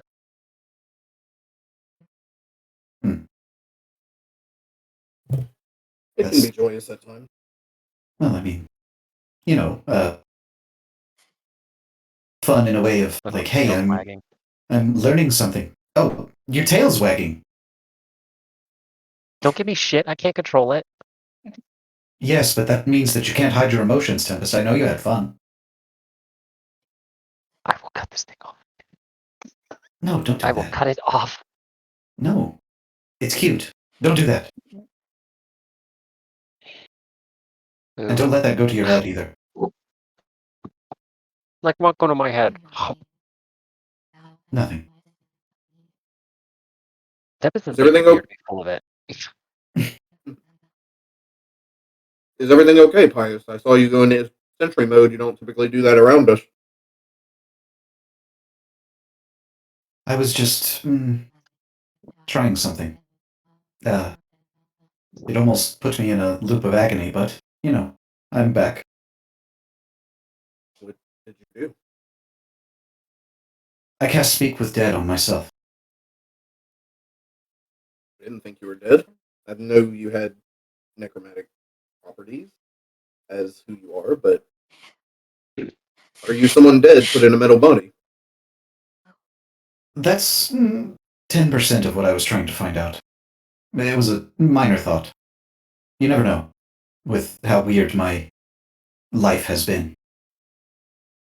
Can't confirm. I don't smell a dead body in him. I know. No, this isn't Five Nights at Freddy's, Tempest. Five Nights Dang, at you got two What's before I could that? switch my voice mod. It's You'll that place. understand it. Yes. Never heard of it. Yes, it's I about know about the bear in the woods that eats all the people. No, Yes. never. Spirit- What kind of inhabit child story is that? I didn't say it was a child story. Yeah, no I one mean, it said sounds like a anything about child children. story. Well, I Is that think referring to Goldilocks and the Three Bears? No, that's a sort different of. one where a child thief breaks into some bears' Oh, home. so you want the opposite. So it's the Goldilocks and the Three Blairs. Right. Blair. Yeah, Blair. Hearing Oh, what is wasn't there a coming witch from again? the woods. Basically, the bear is the Goldilocks, and the bear goes into the house, and yeah, the opposite. Kind of a cute child story. Three lesbians named Blair living together in a house. Wait, isn't that You know, a witch thing? I'm glad. Yellowstone corners, I'm glad I didn't have one. make creepy signs. Yeah, So the wait, it's hags. 3 witches living in a house together. That's what you're saying? No, what? No. I'm glad I And they didn't make have a creepy signs, childhood. and What they the have people hell? stand in the corners. Tempest, you're sweating. Is everything okay? Oh my god, I feel bad for all the children. What I went through might have been better. A lot better. Yes, they were eaten alive. It was terrible, and they started at the feet. Oh my. god. It was awful. Yeah, Now, hold whatever. That is the messed up stuff. Where's my uncle at? Anyway, Yeah, yes. Your uncle is Pointing. currently sitting on top of the fortress, but you cannot see him there. You can smell him, though. I can Bro what? thinks he's an anime protagonist. Yeah, you can smell Crow on top of the instant fortress. You cannot see him, but you can smell him. Hey! Question! Don't eat the meat. What the fuck? Have you ever heard of the name Balalaika Valavia? Bless you. So at first he didn't seem to be responding because he didn't know if you were speaking to him or not. But when you ask that he hears Valavia, he realizes you're speaking to him.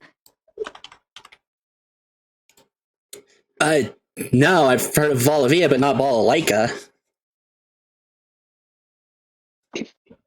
Sure, I mean, it's possible. There's probably other members, right? I'm sure that the family's pretty vast. Yeah, it's not like I know every one of them, but you're asking like they're someone of standing, so I probably would know them, but I don't. Yeah. It's just, I found this book with their name on it. So I just was curious.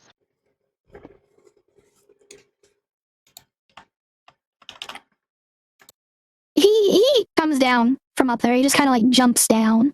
And he comes over and puts his hand out. Like, he's asking you to give him the book. You cut what? You know that he's asking you to hand you the book. Hand him the book when he comes down and puts his arm out. His hand out. Jesus Christ.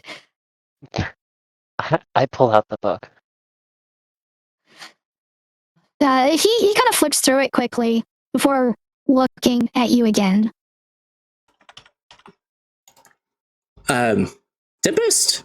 This is talking about someone who allegedly is born like 2,000 years in the future. I'm pretty sure this is just someone's fanfic that's poorly written. Like, how is anyone supposed to know the future to write about it?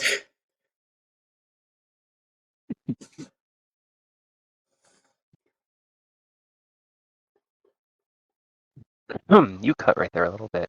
Did you ask at the end? How is anyone supposed to know the future to write about it? God damn it. I think that's where it ends. Future. Oh, okay. I mean, I don't know. I touched it and it gave me some weird feelings. I love weird feelings. It just seemed prominent. I mean, if it's not important, we can disregard it for now. I'm not the smartest person. I wouldn't consider myself dumb, but I'm definitely not the smartest person. Maybe there's something to it, but I'm not the person who can answer that. Ugh. I wish Auntie Raven was here. Wait, we're out of there. Where's she at?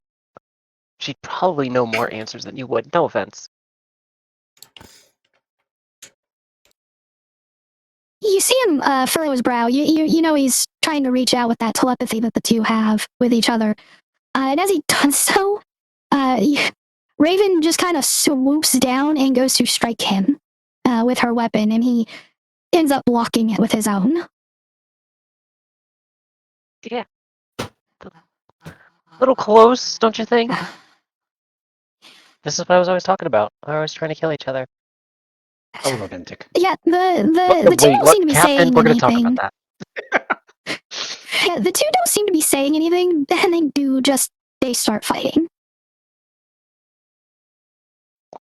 It's just a friendly hello. Nothing crazy. Watching. The rest of you, this does not look friendly. This looks like they are trying to kill. Like their near misses at taking each other's heads off. They say so much through their blows. Who is actually the fighting ones? Is it the Raven uncle? and Crow. It's Raven and Crow, the uncle Raven and and the aunt. Yeah. I look over to Pious. I walk over to Pious and say, $5 on Crow. Pious We're nods. not betting. Pious nods and looks back at them. Grab his dick and twist it. Don't encourage it, So, are you gonna match me or no? guys. double it. You gotta stop. okay, I so think you got the are you point. The going with joke Bro? is funny. Wait, we don't want them to fight? No. Oh. Oh. Hey, stop that. Very convincing, Pious. Well, what the fuck do you want me to do? You placed your bet. They could both kick my ass. I know a secret. I know what'll work. I'm fast. What? I'll just pop up right in between. So all of you see, like, she's saying this. I think you said I'm fluff. That's what I heard, at least. Fast enough. She finishes, yeah, fast enough. Okay, that makes more sense. And then you see her just burst into black flower petals as she does when she pushes full speed, and she pops up between them. Tempest, how are you going to stop their attacks from hitting you? I'm gonna pull out the scythe and try to deflect both strikes outwards. You succeed. I'm not gonna make rolls out of this roleplay moment for that, at least. So you all see her just poof, flower petals, and then pop back up there between them, and she quickly just draws her scythe, tossing it up, the curved blade catching Raven's weapon, and the handle on the other side catching Crow's. Ooh, pretty. Okay, I think we're done, right? You could say hi first, you know. So they both nod, and Raven speaks. Yeah, I could have, but this gave me a better idea of what was going on. What? How did this help anything? Well, your uncle and I have obviously known each other a very long time. After all, we're siblings. But you can tell a lot when you fight someone, when you trade blows with them, and we're especially good at that, being how long we've done this.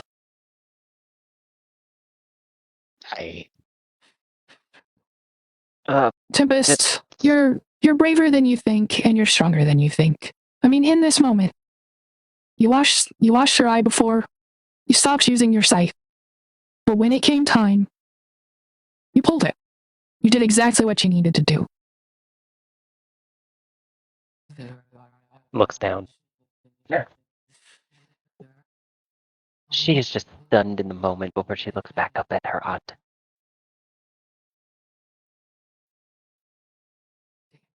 She smiles at you and then turns her head to look at you, Wrath. Thanks for looking out for her, by the way. Whenever she does so and says that, Wrath has like a plate of food in one hand and chopsticks in the other. He's kind of just picking at it, watching. And he looks up as she says that. And he just nods and goes back to picking at his food. The big Oh yeah, there's dinner. Got some traditional dwarven cuisine for everybody this evening. Yeah, she gladly will join in on eating. Crow kind of just goes back up on top of the building. He doesn't seem to have an appetite at the moment.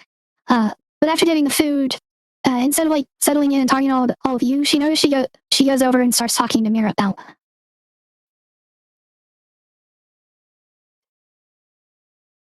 Oh, I'm joining over immediately. Okay, the two of them are basically discussing like what happened to their unit.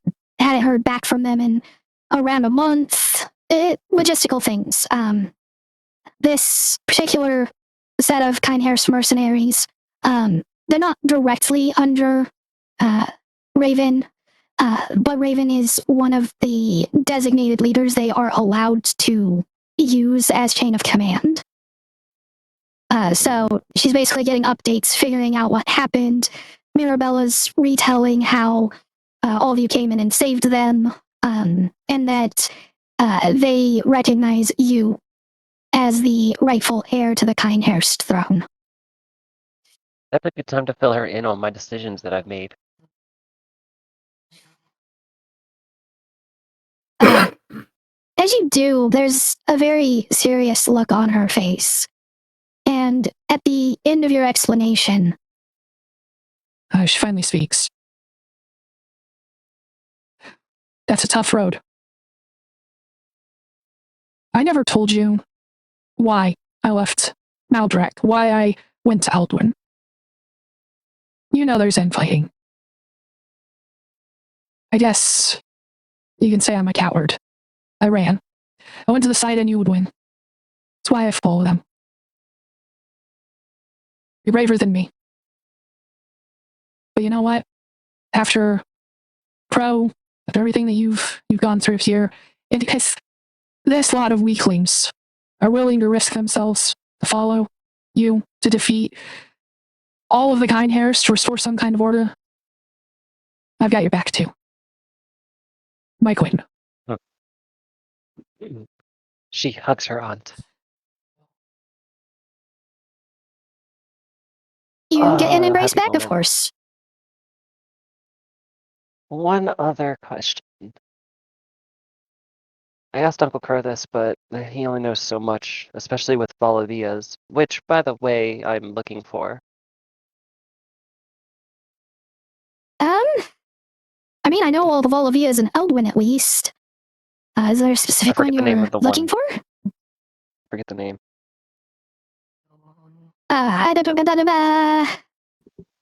My brain is trying to say Enora, but Enora is Twilight's birth name. Indrana Volivia is the one that you know of at the end. The Knight of Kinehurst. Apparently, I'm when supposed to you find Indrana.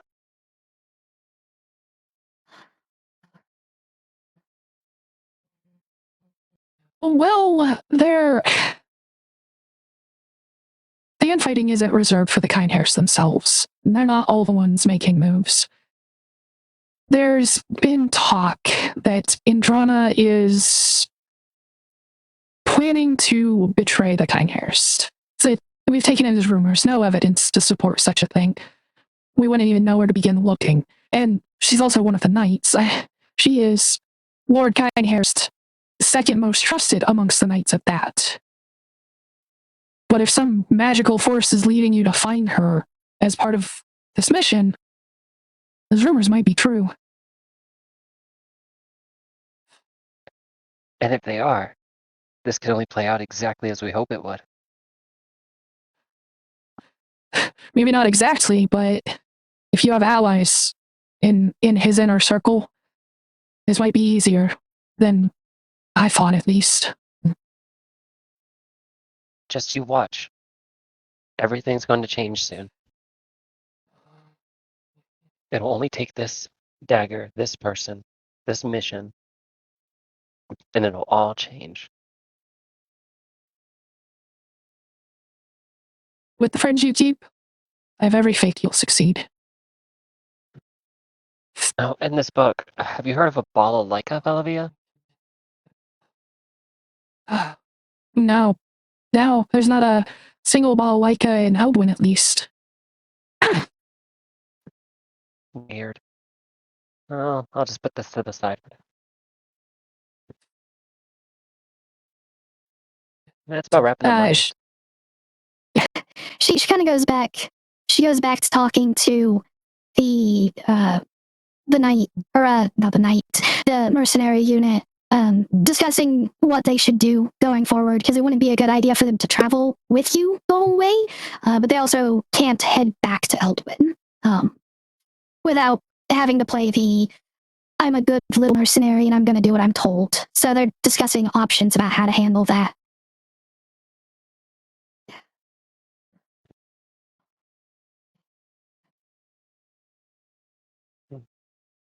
I'm joining everyone else, though. Everyone's sitting around enjoying a meal, Captain. This is a pretty good time to hand over that eye. Oh yeah, here's the eye. I finished it up for you. I forgot all about this thing. I know. What's it look like? A normal eye, or No, it's more metallic. Let me grab the picture Okay. real quick.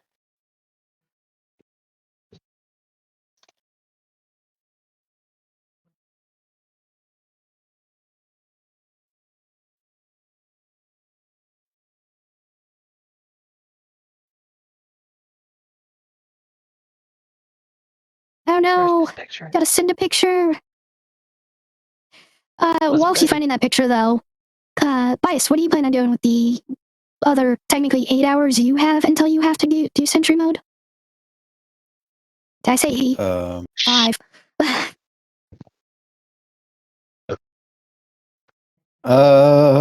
Shit. I don't know. What else not there? Um, I mean, you don't have to Pious is do just anything. Pious is just gonna enjoy everybody's company right now. And Sit around with everybody until they're ready for sleep. yeah. Gotcha is trying so hard to find the picture of this eye, isn't he?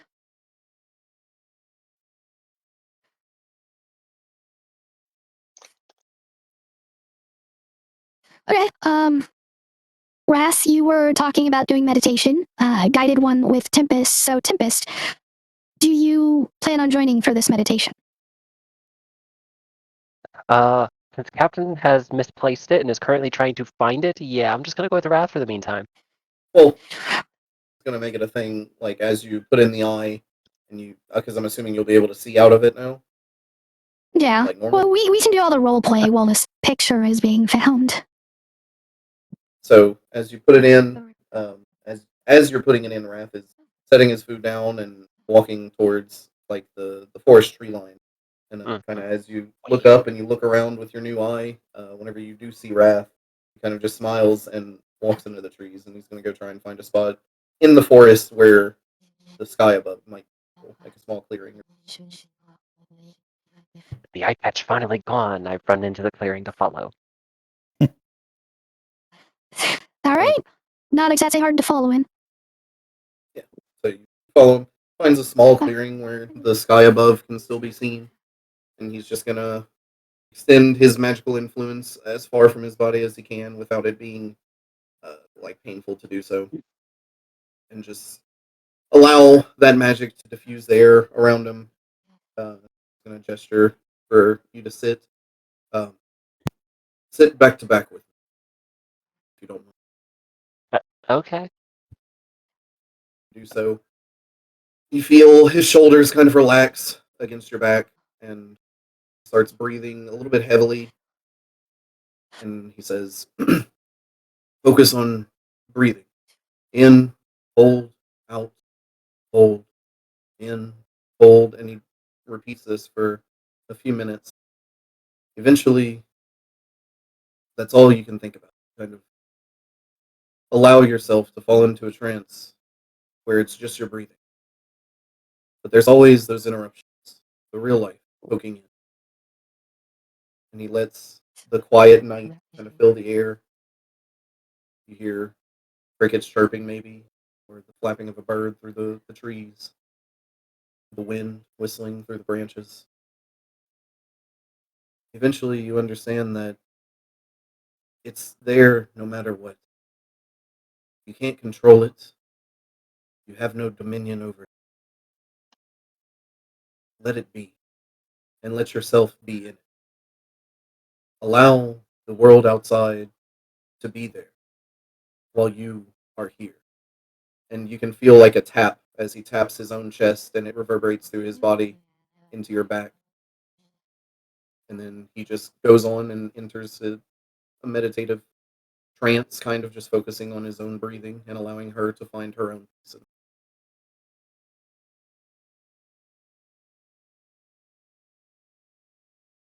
If Tempest, And being in what singular idea or thought would be the most chaotic in your head at this moment?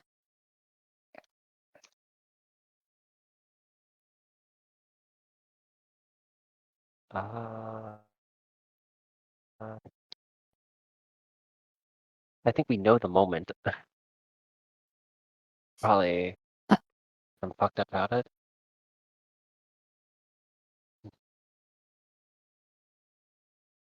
I'm not quite I only remember understanding what two things. you're saying. Sorry, I only remember two things in my past that were actually chaotic. It doesn't necessarily have to be your past. It could be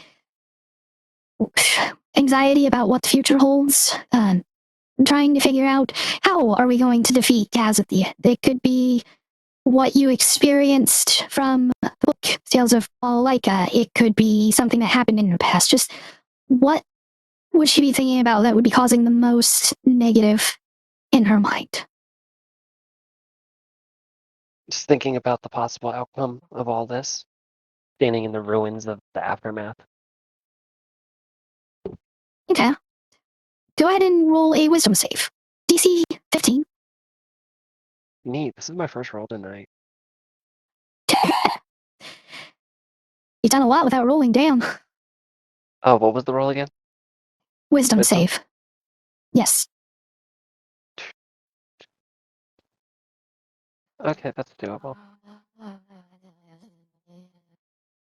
You got this. Shoot. I How'd I misplaced get it. It is negative? somewhere. Hold on. Still trying to find it? I have put it maybe several places. I've done some things since I last made that. Hold on. And slept since then. He has eaten and slept since then. Yep. Anyways, with your 20, you have those thoughts bouncing your mind, breaking the tranquility that you are trying to envelop yourself in. And you take Rat's advice and kind of just let it be, let it flow through you. No forcing it, no worrying about it in a sense. And you start to let your mind wander. And you see positive outcomes. You see Gaz's head in your hands. You see the Lord Kindhairst of Maldrek bowing at your feet, begging for forgiveness for everything he's done to you. And you kind of feel a weight lift from your chest, and your mind just kind of goes blank. Nothing you're specifically thinking about. You just feel the breeze on your skin. You hear the forest around you, the animals in the bushes, the rustling of leaves in the trees. And you manage to enter a state of peace. Is it a left or right eye again? But it was Yeah. Right? I believe it was Yeah, right. we'll go with that. It was right. Yeah, it was right. It was right.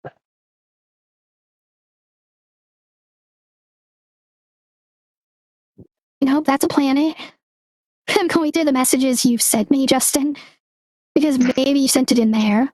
But I I'm might going have. back through the creative writing that you've done too. Like, I'm going that far back looking for it because it could have been that far back. Yes, but you are able to manage a calm and peaceful meditation. Ras, are you guiding your meditation or simply letting it be tranquility? He'll just simply be tranquility, and once he's a little more practiced at this, so he kind of maintains a little bit of awareness of his presence, especially with our backs touching. Once he feels that, he's probably going to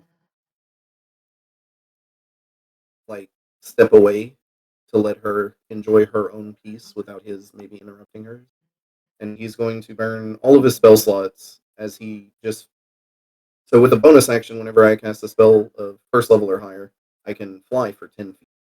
So he is going to just expend spell slots to lift himself into the air and take a large, deep breath of not cursed land and nature. And he kind of just looks up at whatever clouds or stars are in the sky, and he thanks Risha before letting himself fall back down. And then he just waits for Tempest. Okay. How high are you going? Because you can definitely break 60 feet with your spell slots, I think. Yeah, he'll probably go So about 100 feet into the. Okay. Are you going to save a spell slot to soften your landing? Yep, that's what the 11th Okay. one, excuse me, was for. Okay, I wanted to verify that mostly. Yep. Okay. Tempest, you are aware of wrath thieving, of the bursts of wind and all of that, but you maintain the tranquility because that was the point of this exercise. So you are left to your own devices for as long as you choose to sit in this. Okay. Okay. And We're taking the opportunity. Tempest wants to explore the other side of her. The side of her that she more or less doesn't know much about, genetically speaking.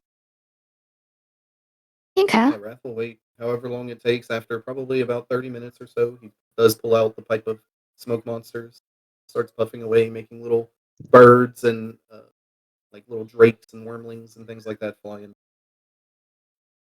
All right. Tempest, give me another wisdom save. You have advantage though, so 2d20.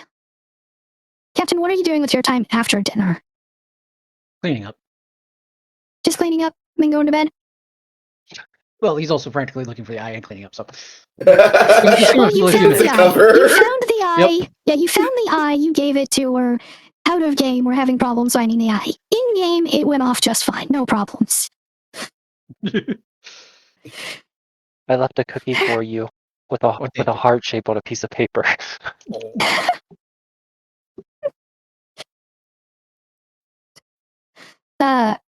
Damn, a 26 and a 27. You're good.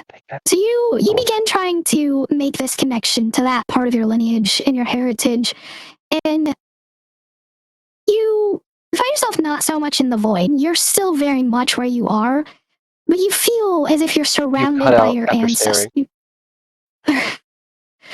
So you're in reality, you do not fall into the void.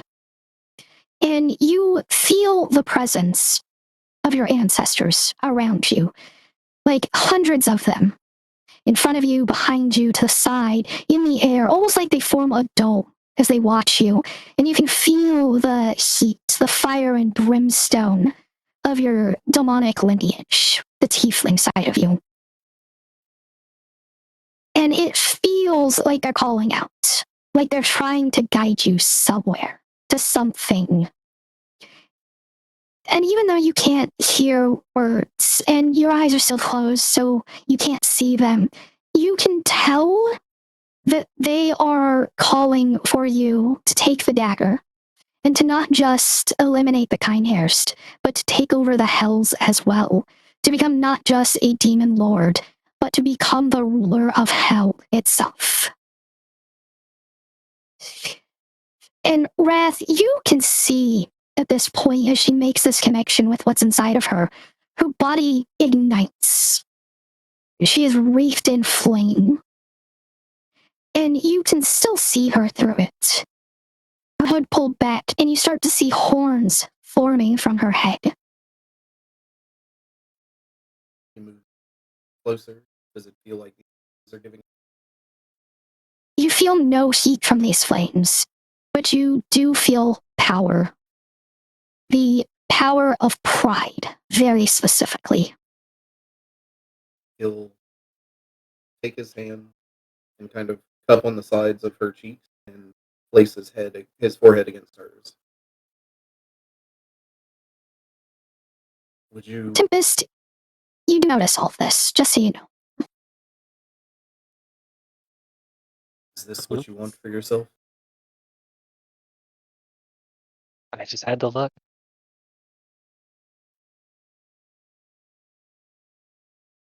That's all I wanted out of this.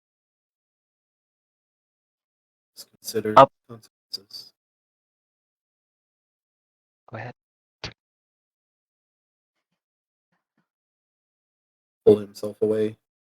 Go back a little distance and sit down and just watch. Tempest, you continue to let the power flow through you.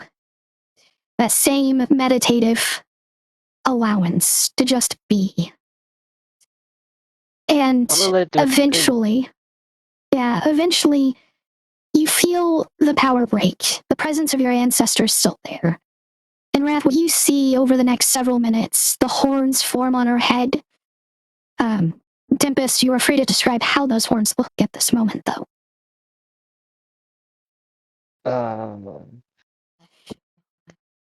They're not like any like crooked ties. Ugh, they're not any crooked style. They're kind of like they go upward slightly, but then they kind of slick back like their hair, with the points upward. Almost like a satyr. Sure, just not as extreme. My hair's still covering half my face. You see as those finish forming as well, her skin slowly takes on a hue, becoming darker, more colored. Instead of being the cream color that's typical of Nuri and dwarves and elves, it takes on a slight purple tint to it, as wings begin to slowly sprout from her back. Leathery, almost bat-like. The bones, a deep purple, and the flesh connecting it all in obsidian black. And as they finish forming, that's when the power dissipates, Tempest. Then I stand up. You now have a fly speed equal to your regular speed. Neat. I'm grabbing the wings. What the hell are these things? God, they feel weird. What the heck? I'm spinning in a circle like a dog catching his tail.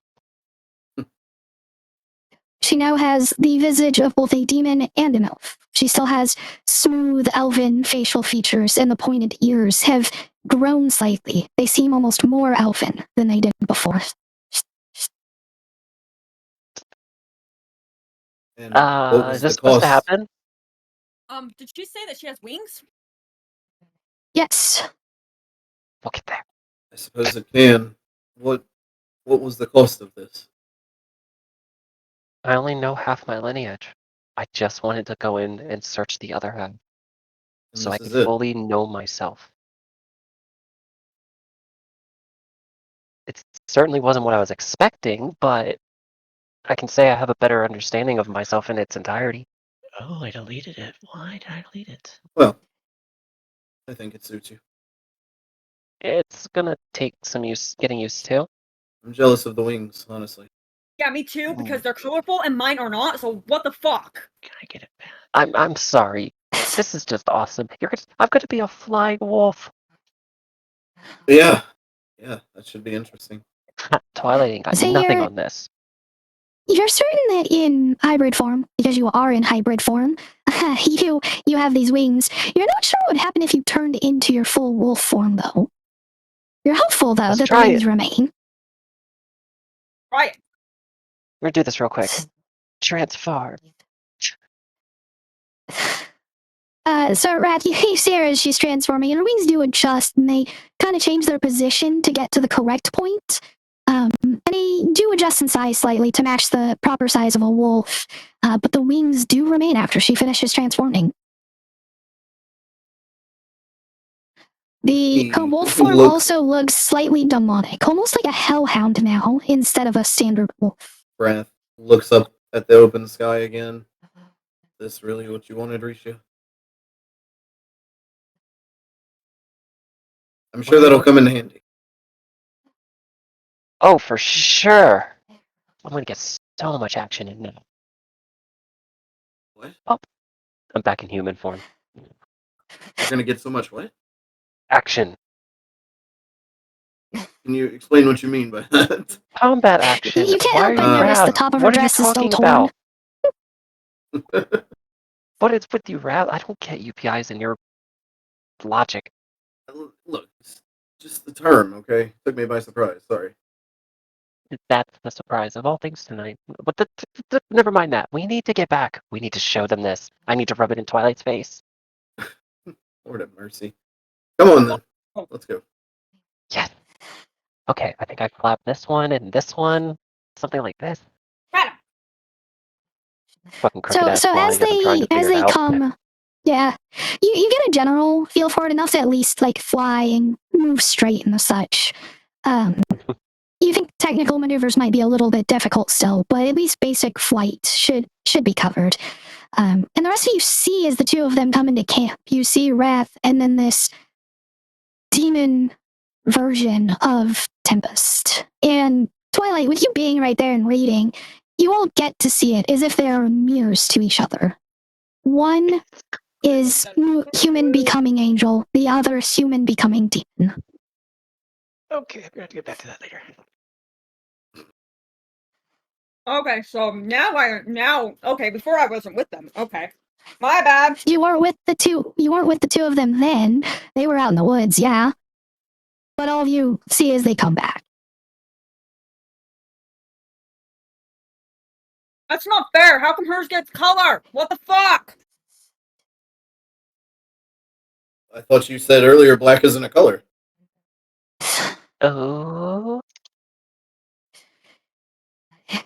Well, it looks like they're shiny and like metallic. What the fuck? Mine are only white.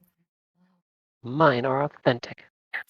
I think they're both authentic, just from Oh, different yeah? species, maybe. Tough one? Mine's bigger. Mine's edgier. Her wings are slightly bigger, but she's also slightly taller. Mine's Twilight, bigger. taller. I'm bigger. And yet I'll still kick your ass. And mine can flap. Watch. I can blow you away with them. Are we really having a dick contest with wings right now? Yes. Between two I'm women, about to show her angelic ass up. Bring it on. are y'all about to have a race? Yeah, let's race this. No. Oh, what? What? You're afraid to lose? Come on. Racing's no fun. Where's the physical aspect? Come on, let's race this. You already beat me once. Let's see if you can beat me again. I was thinking beat in the other manner. Chicken. Beep, beep, beep, beep, beep. Chicken. Beep, beep, beep, beep, beep. Punch. Punch. Ow. It'd be my second roll, or no, it'd be one of my rolls. Yay. Yeah, rolled it. Can I deflect this? No, their AC is that number. That determines whether to hit or miss your AC. As for everything going on around, Crow and Raven have both taken note. Crow's come down again. And they're staring almost with awe, similar to the rest of the Kind Hair mercenaries as well. Wrath. You did not hit At the Tempest. start of- You missed. Mister. At the start of the dick measuring contest, Wrath is going to walk towards the fortress, and as he passes them, he kind of looks over. Growing children, am I right? And he just keeps walking. Yeah, I'm over this fight. I'm running over to Crow and Raven, being like, look! Isn't this cool? You basically get from them they're in awe and they're having a hard time like keeping their own thoughts straight on this.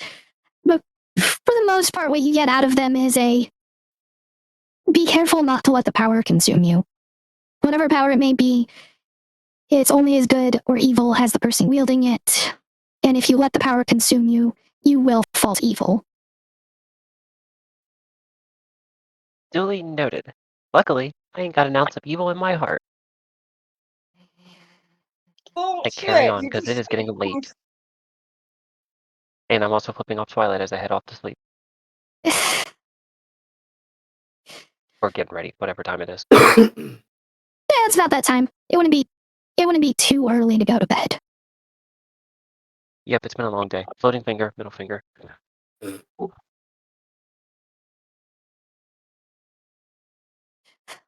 All right.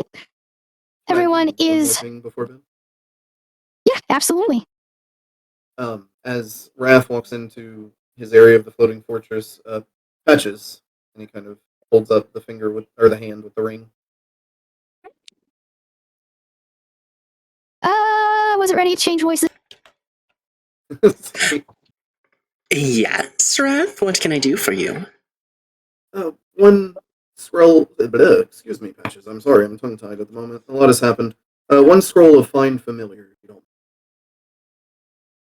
Okay, level 1 would make that an uncommon, correct? Yes.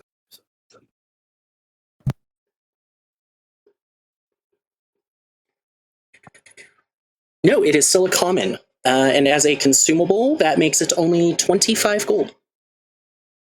Or 20, not 25. 20 gold?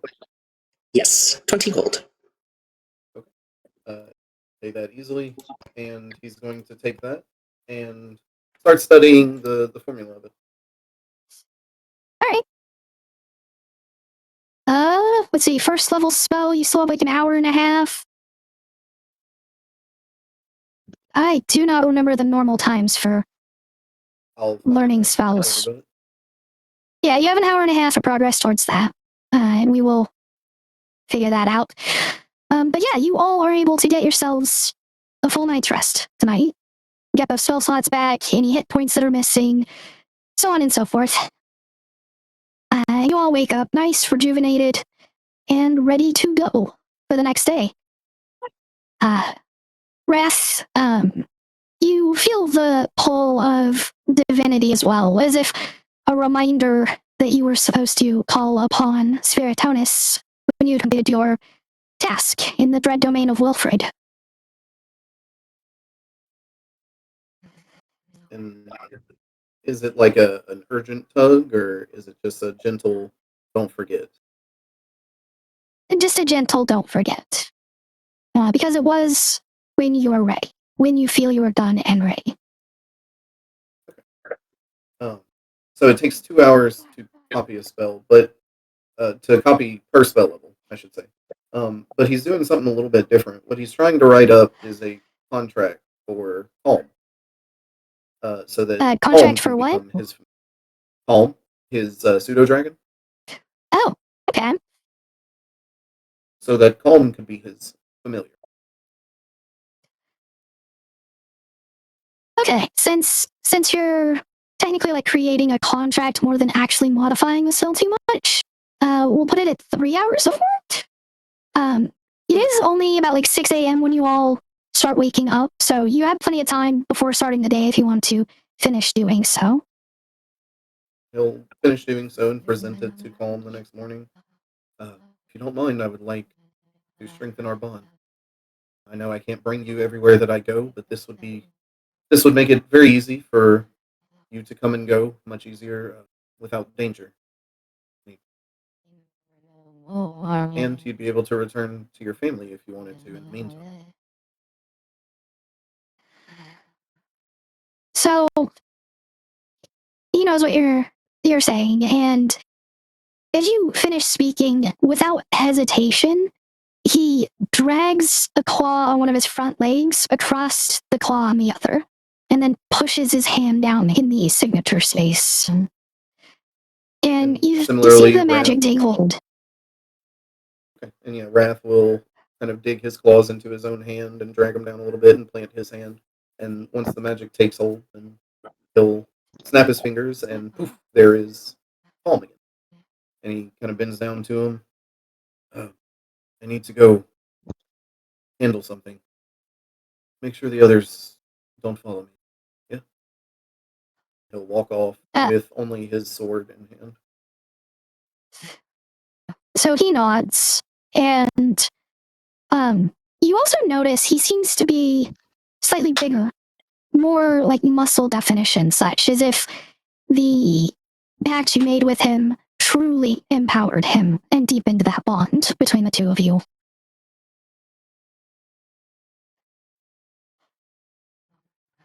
Do I see this happen? No, Sure. Nobody sees it happening. And then Wrath, the next morning, will go off on his.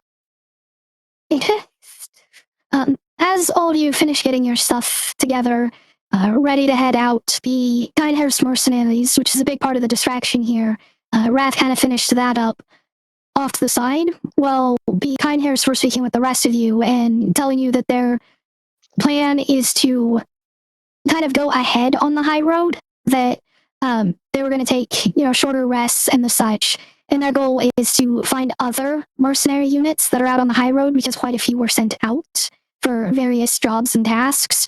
And they were going to try to help recruit for all of you.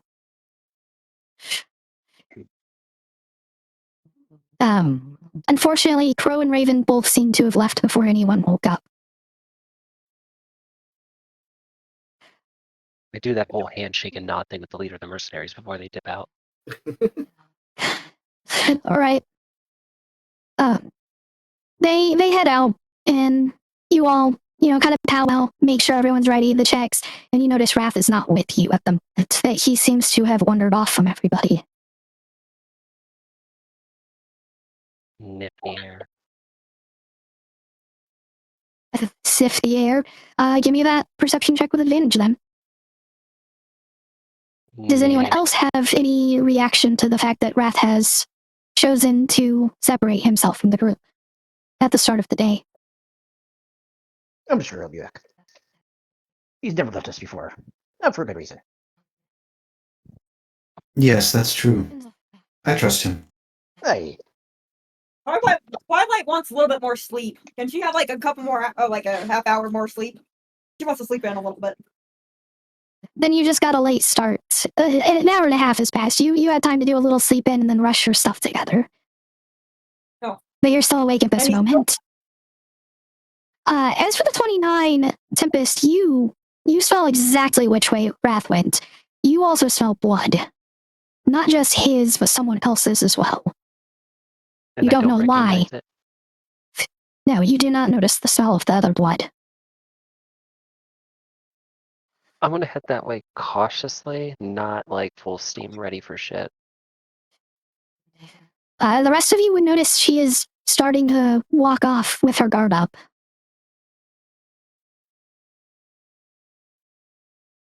Tempest, what's wrong? Just gotta check something. I think Raph's over here, but there's someone else. I smell blood, more or less. oh, his blood, their blood. Can you tell how much blood? Not a lot. Okay, let us know what you find. Will I'm do. I'll howl if there's any reason to worry. So you kind of get over that way and kind of not rounding a corner. My brain keeps doing that. You get over there and you see the pseudo dragon that's been with Wrath this whole time is coming back towards the camp. It looks bigger, stronger, like it has more power than it did before. I stop for the moment and watch. As he walks by, I'm just like, what the hell? Okay. It stops next to you and starts squawking. Like it's trying to convince you, hey, follow me. Fair enough. I should be able to speak some kind of animal, right?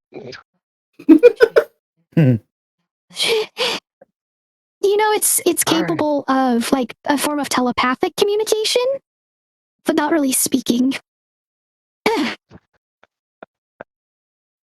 Wrath, how far out do you go?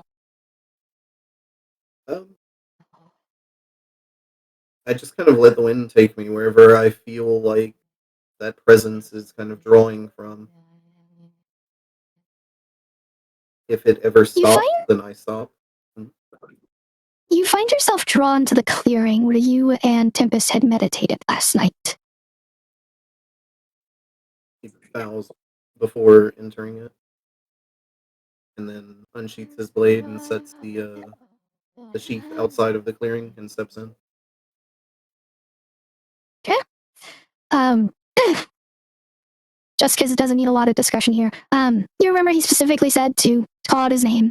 You are intending to start this, so I'm assuming you call out his name. Wrath. Remembering this, thank you. Kind of lowers his head, and before he does, you should guide me. Spiritonus! I am here!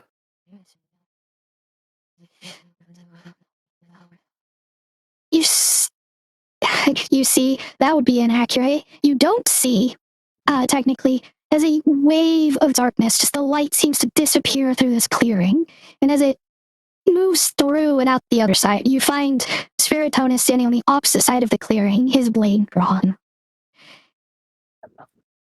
And all of you back at camp feel the swell of power when this happens. Pious, you recognize that power undeniably is that of a deity. Oh dear. Pious gets up and sprints. That is where we are going to wrap up tonight, though. Oh no!